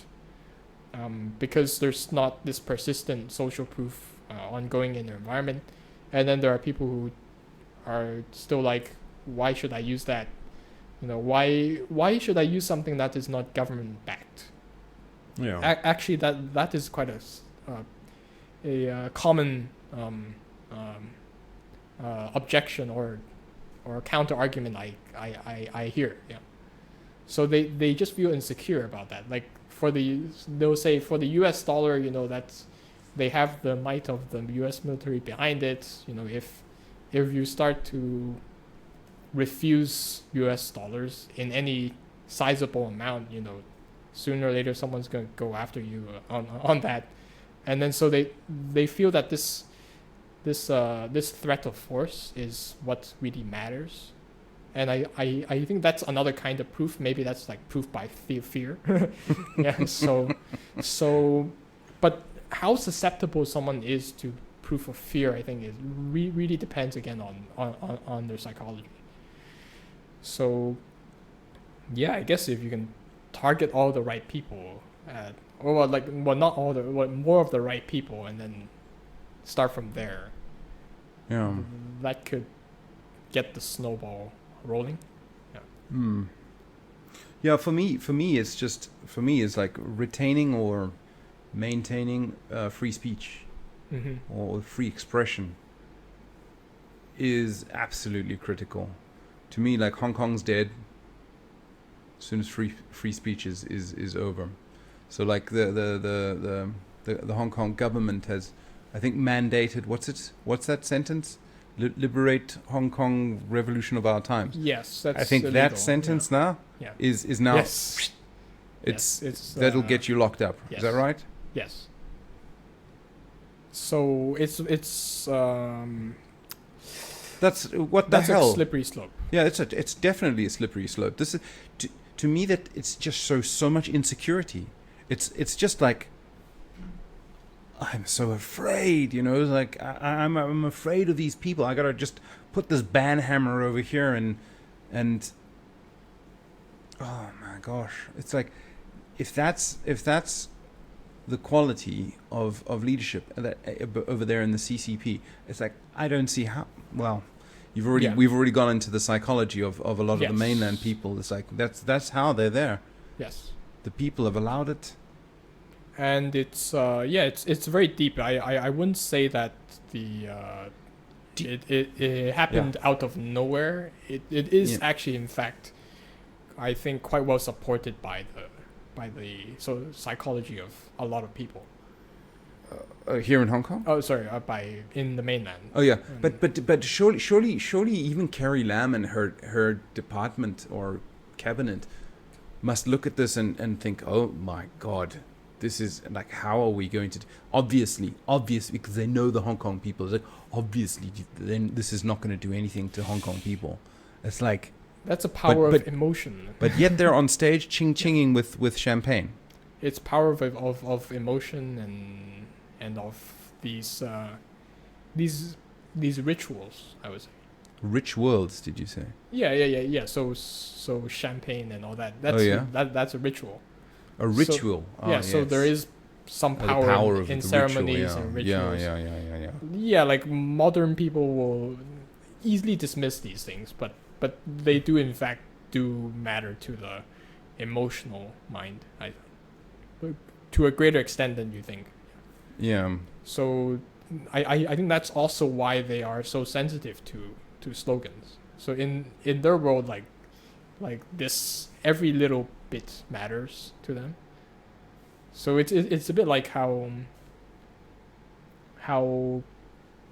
mindfulness is. Okay. I don't want to draw a parallel on that. Yeah. So it's like extreme self-responsibility is kind of like that. Be mindful of every single action that you do. Measure everything. That's a kind of totalitarianism on oneself as well. But then we can't say whether that's entirely moral or immoral, because that's just you doing it. So but then if you do it at the scale of many people, then you have other effects. But the thing is that they don't really see people as people, actually. What do they see people as? Well, they see you as a mass. You can see this in their language. Like they will say, okay, every side is sort of guilty of this as well, but they will say they will say Hong Kong people, or like Chinese people, or like the Chinese race or something like that, or like, or the West. Like they will use sweeping generalizations, and then but it's more than just generalizations. They see it as a real like organic being as one instead of as individuals. So that's why to them like these concepts that like expression or freedom of expression doesn't really mean anything to them, because they just don't see the individuals. They see you all as like just a bunch, or not even as a bunch, because a bunch wouldn't imply individuals. They see them as just as a force, As a group. yeah, as a group, or like a collective, or like a force, and then they're another force. So they believe that they are sort of enforcing order, and without them everything will fall apart. Yeah, and then there'll be chaos, mob rule, etc. And so that's how they see themselves. And it may feel like strange, but I think there is a really nice book about Stalin. I forgot the professor though, name. He said quite clearly in the book that the most surprising thing for most people is when reading the book is, or specifically Americans, is that all the evidence suggests that Stalin and his group were actually communists, like when the doors were closed. So they actually believe what they say. They're not pretending that to have power over you. Or they may have pretended at some point, but anyway, they really believe it. So that's really their worldview. Yeah. So you have some very different worldviews, totally not talking to each other, and then one in particular basically believing that there's nothing except for the totalitarian will to power, like just control everything. Like we are all that stands between order and chaos, and if you try to cross that line, then you are chaotic. And yeah. So I feel it would appear to me that people really need to understand the real situation a bit deeper, and maybe that will yield more insight. But then given the level of your well, I think the average level of knowledge, I think doing whatever feels right at the individual level is probably the way to go. Because I don't think most people are gonna like spend a lot of time in trying to figure out, how are they thinking, and why are they doing this and all that. Because especially with anxiety and all that, people don't like to talk about it, but it is trauma. And with all that trauma, that is not conducive to thinking. But in any case, I think no matter what trauma happens, I think people still have their instincts. I think so. I think they can really go on with their instincts, and that would be the best possible outcome. Yeah. This has been pretty good conversation. Yes. Yeah. But we've been knocking on for about 3 hours and 37 minutes. I've totally lost track of time, so I know it's been totally enjoyable. But we should nip this in the head, and Yes. we can definitely go into maybe another round, but later on. Yeah, sure. I want to try to change the subjects Sure. Yeah. as we go through. Yeah, we can talk about other things, maybe like. Yep. But Yep. thanks very much. I really appreciate it. Let me end the recording now.